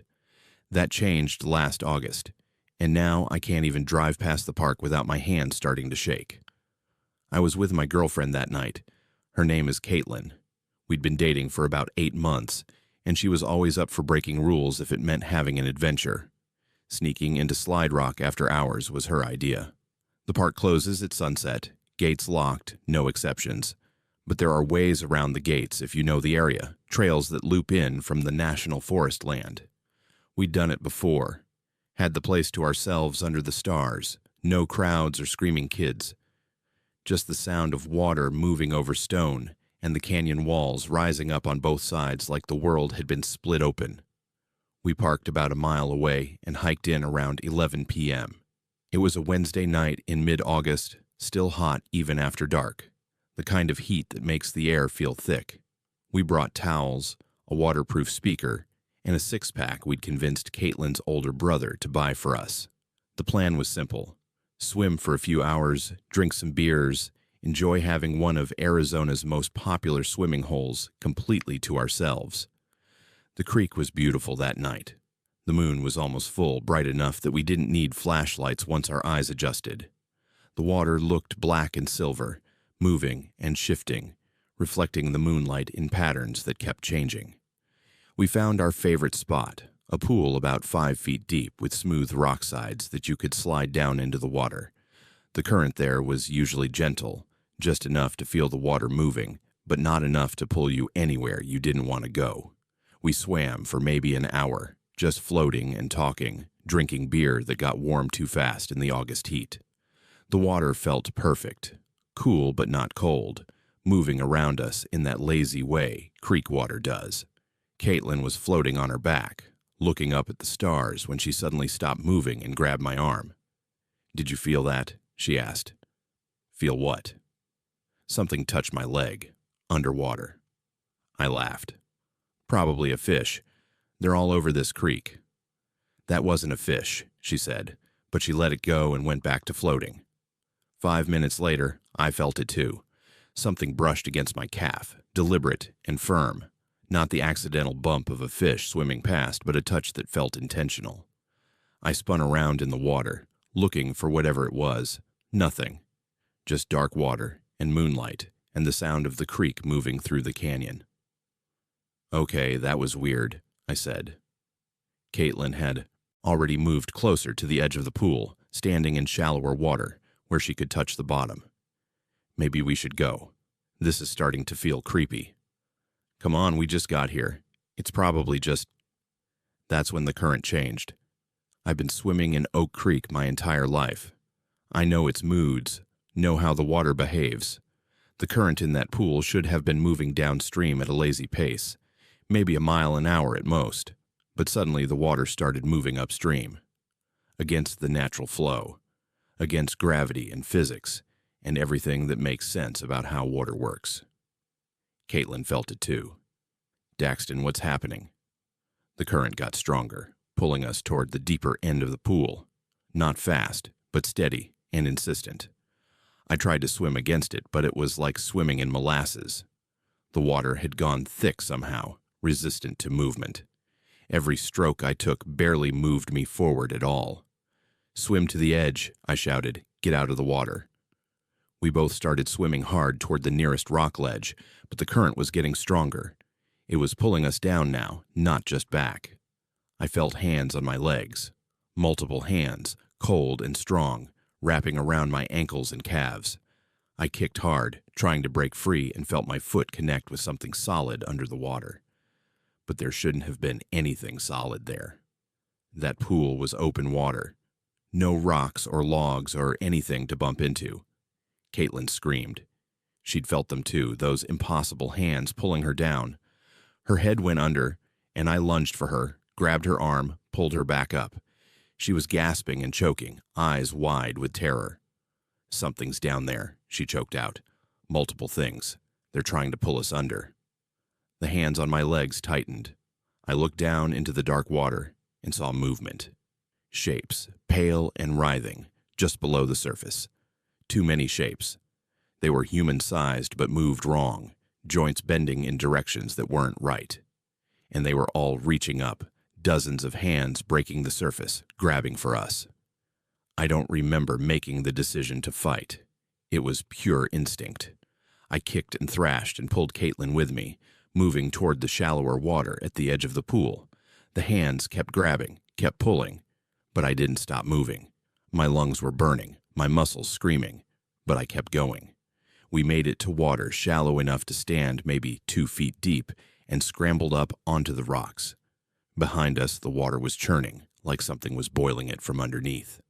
Those pale shapes were visible now, breaking the surface, reaching toward us. They had faces. Human faces, but wrong. Skin too pale, eyes too dark.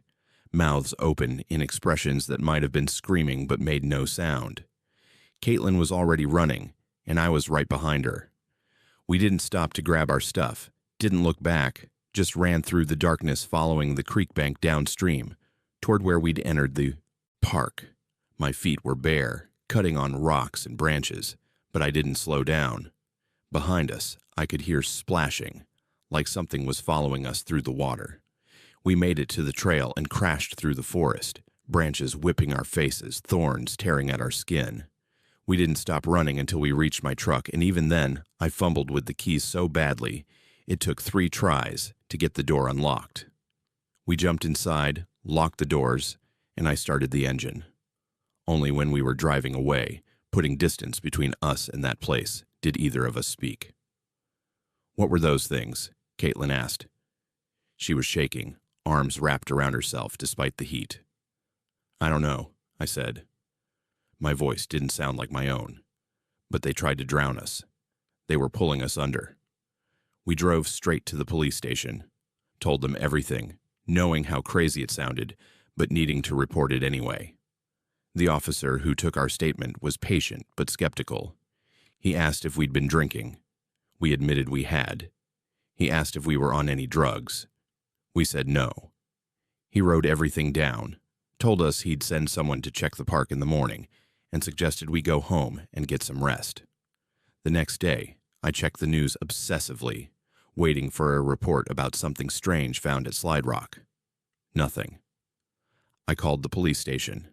They said an officer had checked the park and found nothing unusual.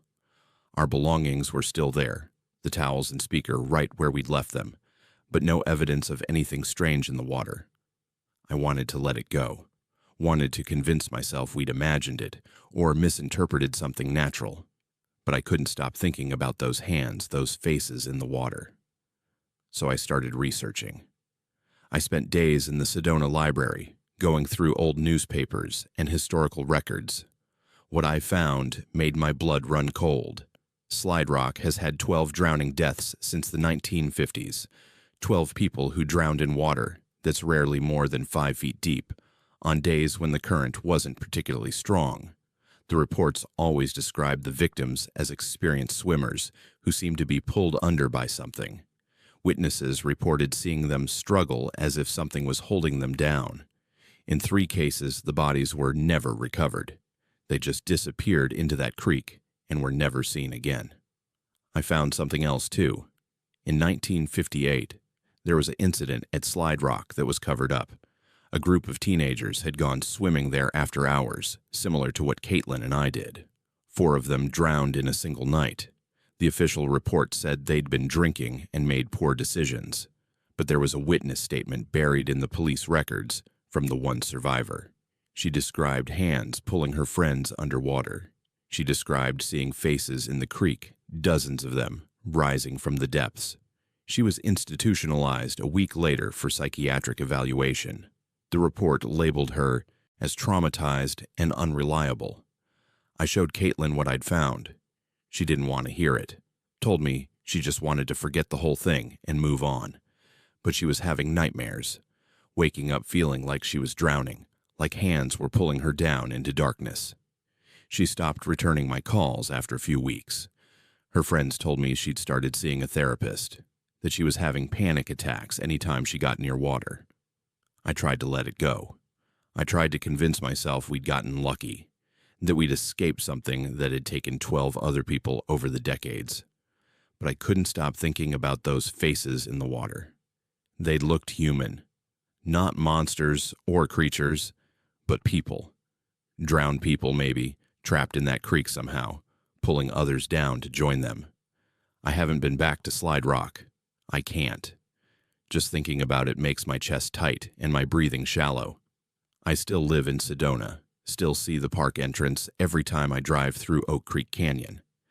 There are always cars in the parking lot during the day, families with kids heading down to swim in the same pools where we almost died. I want to stop them, want to tell them what's in that water. But what would I say? That the creek is full of drowned ghosts that try to pull swimmers under? That the water itself turns predatory after dark? Nobody would believe me. They'd think I was crazy, the same way the authorities thought that girl was crazy in 1958. Sometimes I have dreams where I'm back in that pool and the hands are pulling me down and I can't fight anymore. I sink into the darkness and I see them clearly. All 12 of the drowning victims and more besides them. Dozens of pale figures reaching up, and I realize they're not trying to hurt me. They're trying to join them. They're lonely down there in the dark water, and they want company. They want to share what happened to them, want to bring others into their cold, silent world. I wake up gasping, checking my legs for bruises where the hands grab me. Sometimes there are bruises, fresh ones, even though I haven't been near any water. Caitlin has them too, according to mutual friends. Neither of us talks about it. The creek is still there, still beautiful, still drawing tourists who want to slide down smooth rocks into crystal clear pools. And whatever lives in that water is patient. It's been there for decades, maybe longer. It can wait. If something saved you from drowning, but you found out it had killed others before you, would you warn people or stay silent to protect yourself? Drop your thoughts below. My name is Tina, and I'm a postal carrier. I've been delivering mail for 23 years, working out of the Prescott office. I know my route better than I know my own house. Every address, every mailbox, every dog that's going to bark when I walk up the driveway. I can do the route with my eyes closed, have done it in snowstorms and 100-degree heat and everything in between. But last October, something appeared on my route that shouldn't exist, and I still don't have an explanation for it. I'm 58 years old, divorced, no kids. The mail route is my life. I start at 6 in the morning, sort packages and letters, load up my truck, and hit the road by 8. My route covers the outskirts of Prescott, mostly forested mountain areas where houses are spread out with acres between them. Pine trees, juniper, rocky terrain, beautiful country, but isolated. Some of these places, if you need help, you're a long way from anyone hearing you call. It was a Tuesday in mid-October when the new address showed up in my system. I was doing my morning sort when I noticed a package flagged for delivery. The label read 1847 Whispering Pines Road. I stared at it for a solid minute because that address didn't exist. I'd been running this route for over 2 decades. There is no Whispering Pines Road in my coverage area. There's Whispering Pines Drive, about 6 miles from the main highway, but it only goes up to number 1320. Past that, there's nothing but national forest land. I figured it was a clerical error. Maybe someone transposed numbers or put in the wrong street name. It happens. I deliver it to the closest match and let the customer sort it out. But when I tried to pull up the address in our GPS system, it showed a location, a specific pin on the map, out past the end of Whispering Pines Drive, in an area I knew was undeveloped forest. My supervisor told me to attempt delivery.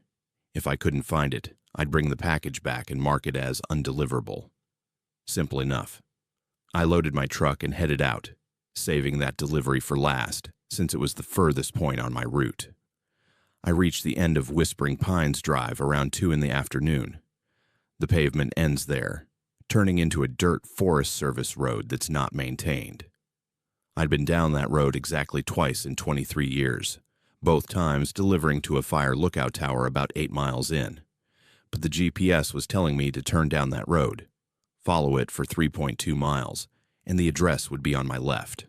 I drove slowly, my truck bouncing over ruts and rocks. The forest got denser the further I went, ponderosa pines blocking out most of the sunlight. 3.2 miles in, the GPS announced I'd arrived at my destination. I looked to my left and felt my stomach drop. There was a house, a full Victorian-style house, 3 stories tall with a wraparound porch and ornate woodwork painted in shades of cream and burgundy. It looked like something from a historic district, completely out of place in the middle of the national forest. There was a mailbox at the end of a gravel driveway, freshly painted black, with the numbers 1847 in gold leaf. The driveway looked recently maintained, gravel neatly raked, no weeds growing through. I sat in my truck for a full minute, trying to make sense of what I was seeing. I'd driven past this exact spot dozens of times over the years. There had never been a house here. You can't just build a Victorian mansion in the national forest without permits and environmental assessments and 100 other bureaucratic hoops. And even if you could, I would have noticed it being built. I would have seen construction vehicles, materials being delivered, workers coming and going. But there it was, looking like it had been there for 100 years, solid and real and impossible. I grabbed the package and got out of my truck. My job is to deliver mail, not to question reality. If there was a house with a mailbox, I'd deliver the package and let other people worry about how it got there. I walked up the driveway, gravel crunching under my boots. The house loomed above me, all those windows reflecting the afternoon light in ways that made my eyes hurt to look at directly. The porch steps didn't creak when I climbed them. Everything was immaculate, freshly painted, not a cobweb or dead leaf anywhere. There was a porch swing that moved slightly in a breeze I couldn't feel. I approached the front door and knocked, holding the package that needed a signature. The door opened almost immediately. A woman stood there, maybe 40 years old, wearing a long dress that looked Victorian in style, all high collar and long sleeves. Her hair was pulled back in a severe bun. She smiled at me, but the smile didn't reach her eyes. "You have a delivery for me?" she asked. Her voice was pleasant enough, but something about it felt off. The tone was too flat, too measured. "Yes, ma'am. I need a signature." I held out my electronic scanner. She took it from me, and when her fingers brushed mine, they were ice cold. Not just cool, but actually cold, like she'd been holding ice cubes. She signed with slow, deliberate movements, then handed the scanner back. When I looked at the signature, it was just a series of loops and lines that didn't form any readable letters. "Thank you," she said, taking the package. Then she just stood there, watching me with those empty eyes. "Have a good day," I said, backing away. Every instinct was screaming at me to get off that porch, get back to my truck, get away from this place. I walked back to my vehicle, resisting the urge to run. When I reached the truck and looked back, the woman was still standing in the doorway, perfectly still, watching me. I got in, started the engine, and drove away faster than I probably should have on that rough road. Back at the post office, I tried to tell my supervisor what I'd seen. He pulled up the address in the system and showed me. 1847, Whispering Pines Road, active address, added to the database 3 weeks ago. There was a name associated with it, but when I looked at it, the letters seemed to shift and rearrange themselves. I couldn't read it. Couldn't make my eyes focus on the actual words. Must be new construction, my supervisor said. Happens all the time. You deliver there, you move on. That's the job. I wanted to argue, wanted to explain that you can't just build a Victorian mansion in the National Forest overnight. But I didn't. I finished my shift and went home, trying to convince myself I'd somehow missed seeing that house all these years. Maybe it was set back from the road in a way I'd never noticed. Maybe the trees had blocked my view every other time I'd driven past. The next day, I had another package for 1847 Whispering Pines Road, and the day after that, another one. Always packages, never regular mail, always requiring a signature. Each time I drove out there, the house was exactly the same. Perfect, pristine, wrong. The woman who answered the door was different every time. Sometimes it was the woman in the Victorian dress. Sometimes it was a man in a suit from the same era. Once it was a child, maybe 10 years old, who stared at me without blinking for a full 30 seconds before taking the package. But they all had the same cold hands, the same flat voices, the same empty eyes. I started taking photos. I'd park my truck and use my phone to photograph the house before making the delivery. But when I looked at the photos later, they were always wrong. The house would be blurry, or the exposure would be off, or there would be strange artifacts in the image, shapes that hadn't been there when I took the picture, shadows that fell in the wrong directions. After 2 weeks of daily deliveries to that address, I decided to bring backup. I asked another carrier, a guy named Pablo, who'd been on the job almost as long as I had, to ride along with me. I wanted a witness, someone else who could confirm what I was seeing. We drove out to the location together. I talked the whole way, describing the house, the people, the wrongness of it all. Pablo listened, making non-committal sounds, probably thinking I'd lost my mind. When we reached the 3.2-mile mark, I slowed down and pointed to the left. There, I said. Right there. You see it? Pablo looked where I was pointing. See what? There's nothing there but trees. I stared. The house was right there. I could see it clearly. The Victorian mansion, the wraparound porch, the ornate woodwork. You're telling me you don't see a 3-story house right there? Tina, there's nothing there, just forest. He was looking at me with concern now, the way you look at someone who might need medical attention. I grabbed my phone and took a picture, then showed it to him. In my screen, the house was clearly visible, though blurry around the edges. Pablo looked at the phone, then at the forest, then back at the phone. Your camera is glitching or something, he said. There's no house there. I got out of the truck, package in hand. Stay here. I'll be right back. I walked up the driveway that Pablo couldn't see, climbed the steps he couldn't see, knocked on the door he couldn't see. The child answered this time, took the package with those cold little hands, and closed the door without speaking. When I got back to the truck, Pablo was pale. Where did you just go? He asked. You walked straight into the trees and disappeared. I could hear your footsteps on gravel, but there's no gravel there. What the hell is happening? I didn't have an answer. We drove back to the post office in silence. Pablo requested a different route the next day. He won't talk to me now, won't make eye contact in the break room. I can't blame him. I kept delivering to that address for another 3 weeks. Then one day, I drove out there, and it was gone. The house, the driveway, the mailbox, all of it. Just forest, like it had always been. The address disappeared from my system the same day. When I asked my supervisor about it, he looked at me confused and said there'd never been an address on Whispering Pines Road past the 1300 block. But I have the photos on my phone. Blurry, wrong, full of strange artifacts, but they're there. Proof that something existed in that forest. Something that only I could see. Something that received packages every day for over a month. I still drive past that spot on my route. Every time I slow down and look. Sometimes, just for a second, I think I see a flicker of something in the trees. A glimpse of burgundy paint, a flash of a window catching light. Then it's gone, and there's just forest. The worst part is not knowing what I was delivering to. What was in those packages I handed over to those cold-handed people in their Victorian clothes?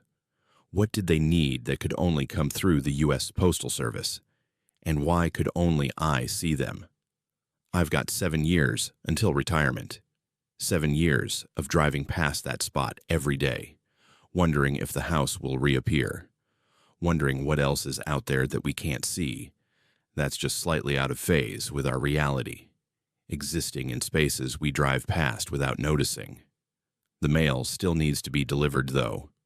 That's the job, and if that address shows up in my system again, I'll drive out there and I'll knock on that door and I'll hand over whatever package needs delivering. Because that's what I do, even if nobody believes me, even if the house doesn't exist. If your GPS led you to a place that others couldn't see but you could touch and interact with, would you keep going back or refuse? Let me know in the comments what you'd do. My name is Amanda, and I'm an archaeologist. I teach at Arizona State University and specialize in Hohokam culture, the people who lived in the Phoenix Basin and surrounding areas from around 300 AD to 1450 AD. I have a doctorate from Berkeley, 17 years of fieldwork experience, and I've published 4 books on pre-Columbian Southwest cultures. I'm telling you this so you understand that I'm not someone who jumps to supernatural conclusions. I'm a scientist. I deal in evidence, documentation, and peer-reviewed research. What happened at Painted Rock changed that. I'm 44 years old, and I've spent most of my adult life studying ancient rock art. Petroglyphs fascinate me because they're direct communication from people who lived hundreds or thousands of years ago. They tell us about hunting practices, astronomical observations, religious beliefs, territorial boundaries. Each symbol is a window into a lost world. The Painted Rock petroglyph site, west of Gila Bend, contains thousands of images carved into dark volcanic rock.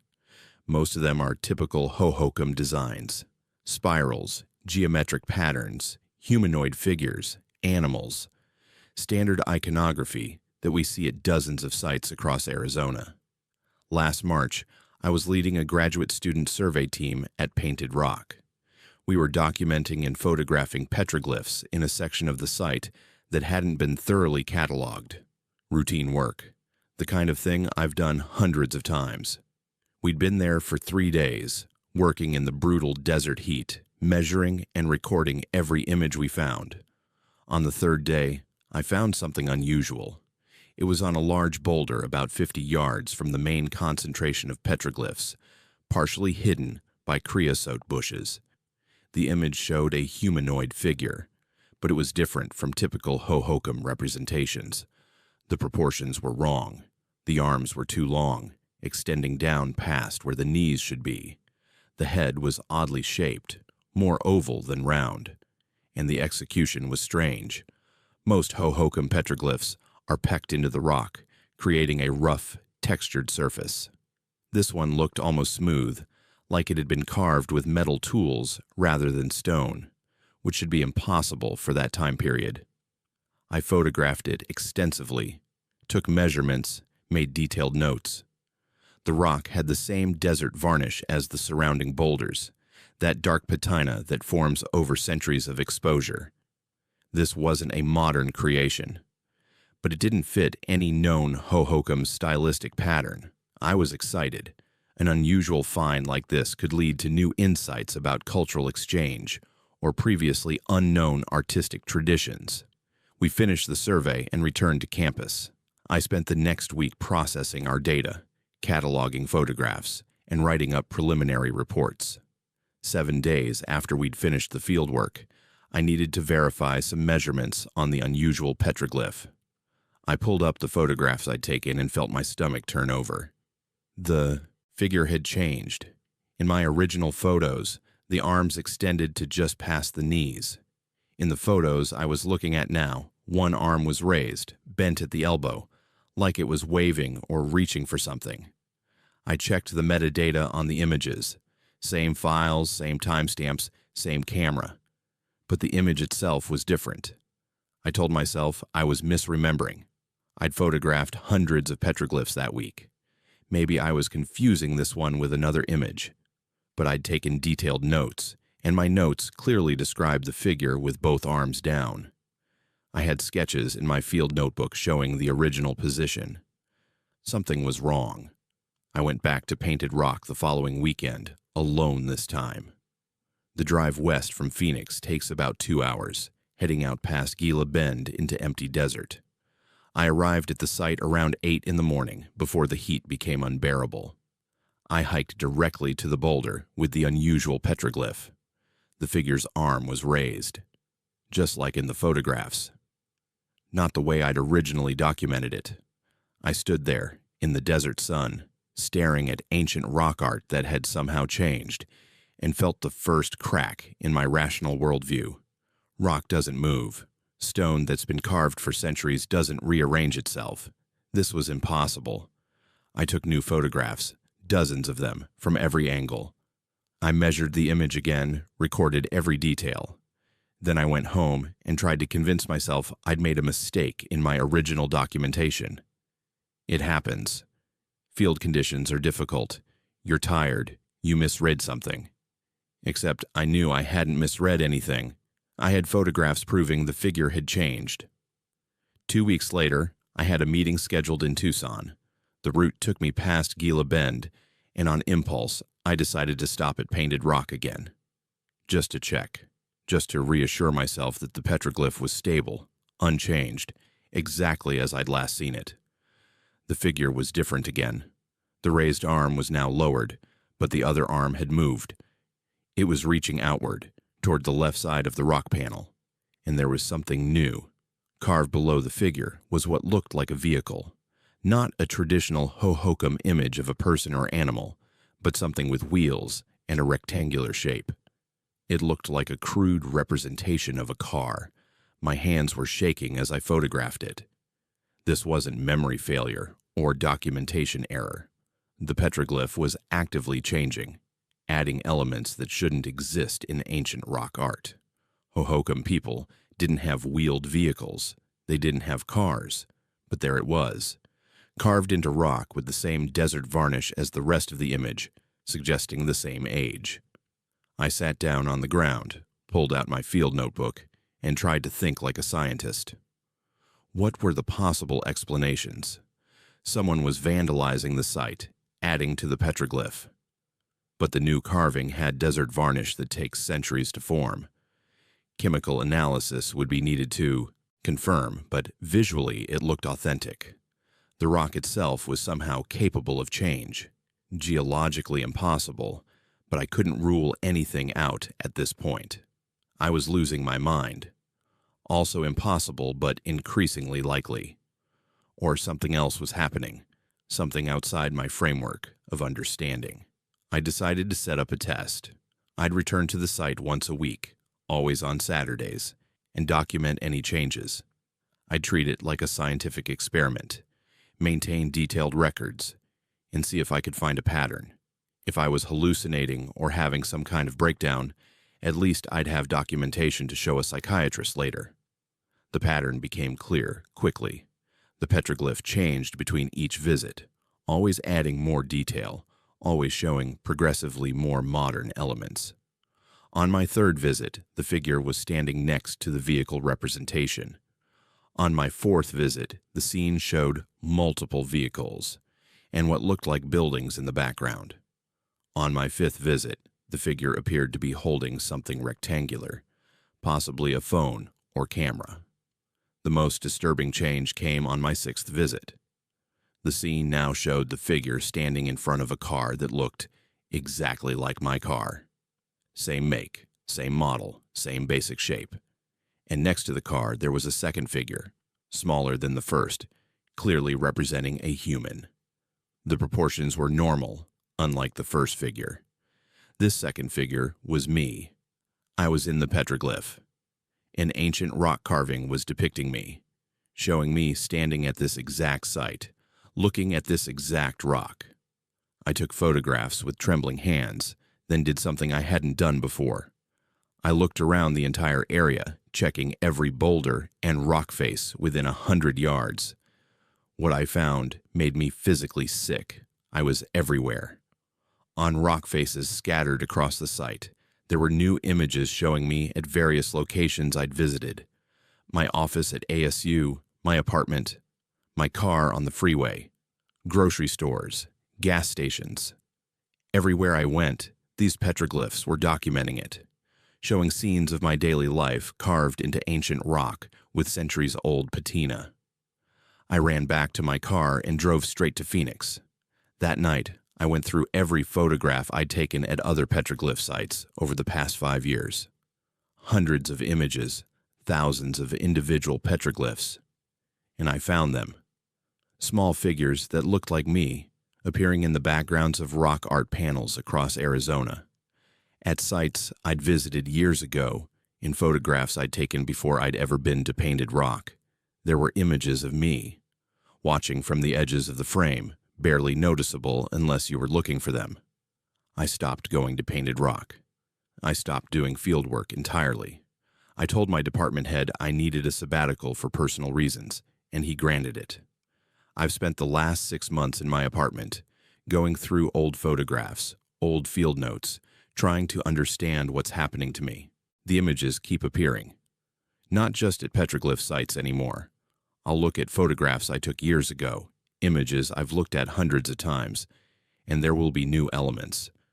A figure in the background that wasn't there before. A symbol that's appeared in a previously empty space. And they're always watching me. These carved figures, these impossible additions to ancient rock art, they're always positioned to be looking at whoever's viewing them. Last week, I found something in a photograph I'd taken at my apartment. I'd been documenting a ceramic vessel on my bookshelf, getting reference images for a paper I was writing. In the background of the photo, barely visible, there was a petroglyph carved into my apartment wall. I checked the wall. Nothing there, just white paint, smooth and unmarked. But in the photograph, there was definitely a carved image. The familiar, elongated figure with 2 long arms, and next to it, a representation of me sleeping in my bed. I don't sleep much anymore. When I do, I have dreams about the desert, about standing at Painted Rock and watching the petroglyphs move in real time. The carved lines writhe and shift, rearranging themselves into new configurations, always adding more scenes from my life, always showing me in places I've been or places I'm going to be. My colleagues think I'm having a breakdown. My department chair has gently suggested I see a therapist. Maybe they're right. Maybe this is all in my head, some elaborate delusion brought on by stress or undiagnosed mental illness. That would be easier to accept than the alternative. The alternative is that I've spent my career studying messages from the past, and now something from the past is studying me, something that can manipulate stone and time and photographs, something that's been watching me for years, documenting my life in ancient rock art that shouldn't be able to change. I'm writing this because I need people to know what happened. If I disappear, if something happens to me, check Painted Rock. Check the unusual petroglyph 50 yards from the main site. See what it shows. Document it. Photograph it. But don't go back. Don't visit it multiple times, because it watches, it learns, and eventually it starts showing you things you can't ignore. I'm going back to Painted Rock tomorrow. One final visit. I need to see what the petroglyph shows now. Need to know how this ends. I'm bringing a sledgehammer. If I can destroy the original carving, maybe the others will stop appearing. Maybe I can break whatever connection has formed between me and that impossible piece of rock art. Or maybe I'll just become a permanent part of it. Another figure carved into stone, frozen in position forever, watching whoever comes next. If ancient rock art started showing images of you and your daily life appearing in photos you'd taken years ago, would you try to destroy it or study it further? Tell me what you do in the comments. My name is Solomon, and I'm a data analyst. I live in Phoenix, work from home most days, and I pride myself on being rational. I don't believe in ghosts or UFOs or anything that can't be measured and quantified. I have 2 master's degrees, one in statistics and one in computer science. My entire life is built around logic, patterns, and provable facts. That's why what happened on Interstate 10 last July has broken something fundamental in how I understand the world. I'm 34 years old, never married, no kids. My life is structured and predictable. I work the same hours, eat at the same restaurants, follow the same routines. The most adventurous thing I do is occasionally drive to Tucson to visit my sister. It's a straight shot down I-10, about 2 hours if traffic is good. I've made that drive at least 50 times. I know every exit, every rest stop, every section where the speed limit changes. The haboob hit without warning on a Thursday afternoon in mid-July. I'd left Phoenix around 3 p.m., planning to arrive in Tucson by 5 for dinner with my sister. The monsoon season had been active that year, with dust storms rolling through the valley every few weeks. But the weather report that morning had been clear. No storm warnings, no advisories, nothing to suggest I should postpone the drive. I was about 40 miles outside Phoenix when I saw it. A wall of dust rising from the desert floor, stretching across the entire horizon. It had to be 2,000 feet tall, maybe more. A churning brown mass that blocked out the sky. I'd seen haboobs before, had driven through a few smaller ones, but nothing like this. This was massive, apocalyptic, the kind of storm that makes you understand why ancient people thought gods were angry. The Arizona Department of Transportation has a strict protocol for dust storms. Pull off the road completely, turn off all lights, take your foot off the brake so your taillights don't guide other vehicles into you, and wait it out. Most haboobs pass in 15 to 20 minutes. I did exactly what I was supposed to do. I pulled onto the shoulder, turned everything off, and sat in my car as that wall of dust swallowed the highway. The visibility went to 0 instantly. I couldn't see the hood of my car, couldn't see anything beyond the windshield. The dust was so thick it blocked out all light, turning afternoon into midnight. The car rocked with wind gusts, and I could hear sand and debris pelting the exterior. I checked my phone. 3:47 p.m. I'd wait it out, maybe lose 30 minutes, still make dinner on time. That's when I saw the figure. It was massive, at least 12 feet tall, walking through the dust storm parallel to the highway. I could only see its silhouette, backlit somehow by a light source that shouldn't exist in that darkness. The proportions were wrong. The legs were too long, the torso too narrow, the arms hanging down past where knees should be. It moved smoothly, steadily, like the hurricane-force winds and blinding dust didn't affect it at all. I told myself it was a trick of the light, debris being blown around, creating the illusion of a figure. But it was too consistent, too deliberate. It was walking with purpose, moving from east to west across my field of vision. And then it stopped. It turned toward my car.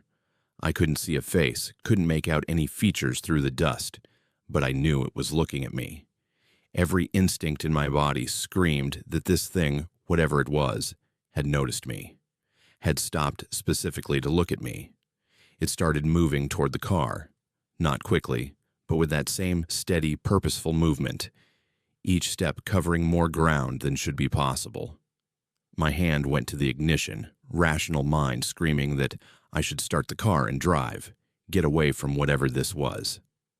But I'd seen the videos of accidents caused by people driving in haboobs, cars plowing into each other at highway speeds because they couldn't see. Fatalities. My training, my logical mind, told me to stay put. The figure got closer. Through the dust, I could see more details. It had arms, legs, a head, but everything was stretched and elongated. The surface of its body seemed to shift and move, like it was made of the dust itself, particles constantly swirling and reforming. It reached my car and stopped just outside my driver's side window. Then it leaned down, bent at a joint that would be a waist on a human, brought what would be its head level with my window. I sat frozen, hands gripping the steering wheel so hard my knuckles went white. I could see it clearly now, just inches away on the other side of the glass. It had a face, or something approximating a face. Two dark voids where eyes should be. A vertical opening that might have been a mouth. The dust that made up its body swirled faster around the head area, creating patterns that looked almost like expressions. It pressed what might have been a hand against my window. The glass fogged up instantly from the temperature difference, even though nothing should be hot enough in a dust storm to cause that kind of condensation. Through the fog, I could see the imprint of the hand, 5 fingers, but too long, with too many joints. The glass creaked under the pressure. Then I felt it. A vibration through the car, through the glass, through my entire body. It wasn't sound exactly, more like a frequency that bypassed my ears and went straight into my bones. It felt like speech, like this thing was trying to communicate. I couldn't understand the message, couldn't translate that vibration into meaning, but the intention was clear. It was telling me something. Warning me, threatening me. I didn't know. My phone was in my lap. I grabbed it with shaking hands and tried to take a picture. The screen showed nothing but static, the camera unable to focus or process what it was seeing. I tried to record video. Same result. Just digital noise, pixels scrambling themselves into chaos. The figure straightened up, stood to its full height next to my car. The vibration stopped. Then it simply walked away, back out into the storm, moving perpendicular to the highway until the dust swallowed it completely. The moment it disappeared, the storm cleared. Not gradually, the way weather systems normally dissipate. Instantly. 1 second I was surrounded by impenetrable dust, and the next, clear blue sky stretched overhead like the haboob had never existed. I looked at my phone. 3:48 p.m. 1 minute had passed. 60 seconds from the time I pulled over to the time the storm ended. I sat in my car on the shoulder of I-10, breathing hard, trying to process what had just happened. Other vehicles were pulling off the shoulder, resuming their journeys. Nobody seemed panicked or disturbed. Just another haboob, just another hazard of Arizona summer driving. I looked around at the other cars. At least 20 vehicles must have been stopped on this stretch of highway during the storm. Had anyone else seen what I saw? I pulled back onto the highway and continued toward Tucson, but I couldn't focus on driving. My hands wouldn't stop shaking. I took the next exit and pulled into a rest stop. There were other travelers there, people who'd also been caught in the storm. I approached a woman filling up her water bottle at a fountain. "Excuse me," I said. "Did you see anything unusual during that dust storm? Anything moving around in it?" She looked at me like I'd asked her something completely bizarre. "Just dust.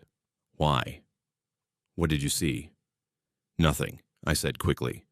"Never mind." I tried 3 more people. A truck driver, a family with kids, a couple of college students. Same response every time. They'd pulled over, waited out the storm, continued on. Nobody had seen anything unusual. Nobody had experienced that impossible instant clearing of the storm. I called my sister and told her I couldn't make dinner. Made up an excuse about work issues. Then I drove back to Phoenix, keeping my speed exactly at the limit, hands tight on the wheel.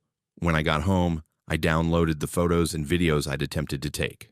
The files were corrupted, showing nothing but digital artifacts and scrambled pixels. Except for one frame. In the middle of the video file, there was a single clear image. It showed the figure standing next to my car, perfectly visible, every detail sharp and in focus.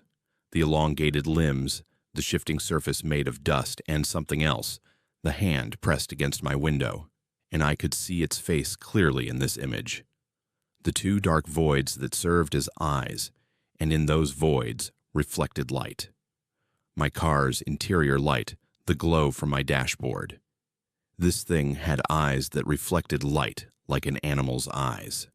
But the reflection pattern was wrong. Too many points of reflection, arranged in configurations that didn't match any biological structure I knew. I'm a data analyst. I work with information, with patterns, with things that can be measured and verified. I spent 2 weeks trying to find logical explanations for what I experienced. I researched optical illusions caused by dust storms, psychological effects of severe weather events, hallucinations brought on by stress or medical conditions. None of it fit. I started looking into historical accounts of hay boobs in Arizona, found hundreds of reports going back decades. And buried in those reports, I found other witnesses, people who'd seen figures in the dust. Most of them recanted their stories later, claimed they'd been mistaken or exaggerating, but the details were consistent. Massive humanoid shapes, wrong proportions, moving through the storms like they owned them. There was a meteorologist who'd studied Arizona weather patterns for 40 years. He'd published a paper in 1987 about anomalous radar returns during dust storms, signatures that didn't match debris or atmospheric phenomena. The paper was peer-reviewed, but largely ignored by the scientific community. He claimed something lived in the haboobs, something that only became visible when dust concentrations reached critical levels.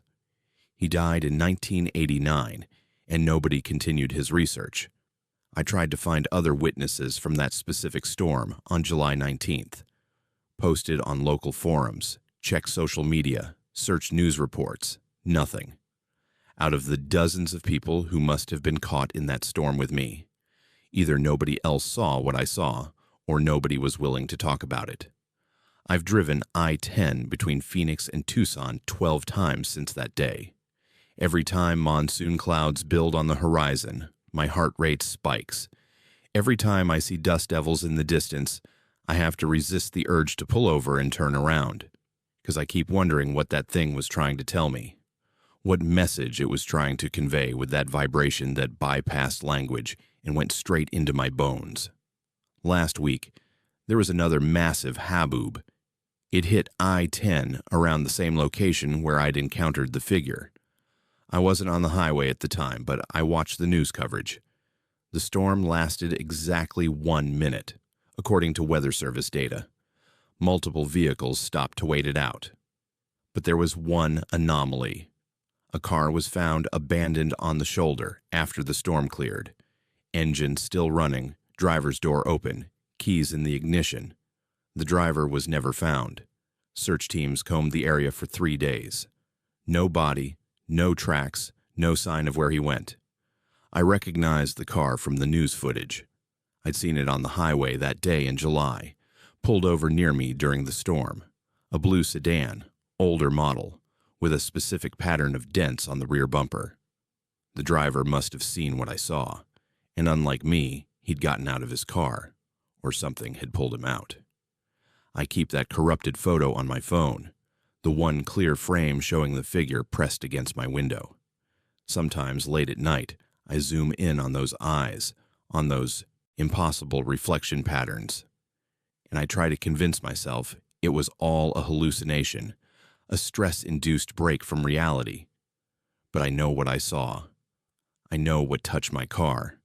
I know what spoke to me in frequencies my body understood even if my mind couldn't translate them. The monsoon season runs from June through September in Arizona. Every summer, haboobs roll across the desert, swallowing highways and reducing visibility to zero. Most of them are harmless, just wind and dust, natural weather phenomena that pass quickly and leave nothing but sand to clean up. But some of them are different. Some of them carry things that don't belong in our world.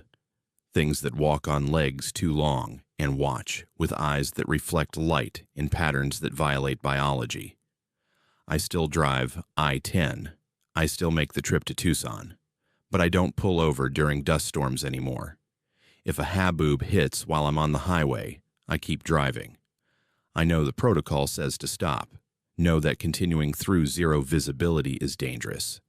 But I've done the analysis, run the numbers. I'd rather risk a collision with another vehicle than risk stopping and having something walk up to my window again. Because next time, I don't think it'll just look at me. Next time, I think it'll want something more. If you saw something impossible during a natural disaster, but had no proof except one corrupted image, would you tell people or stay silent? Drop your answer in the comments below. Thanks for watching Bleak Fears. If these stories kept you up at night, hit that subscribe button and turn on notifications so you never miss our next upload. We bring you the darkest true accounts from across America every week. Your location and timestamp in the comments helps us know we're not alone in the dark.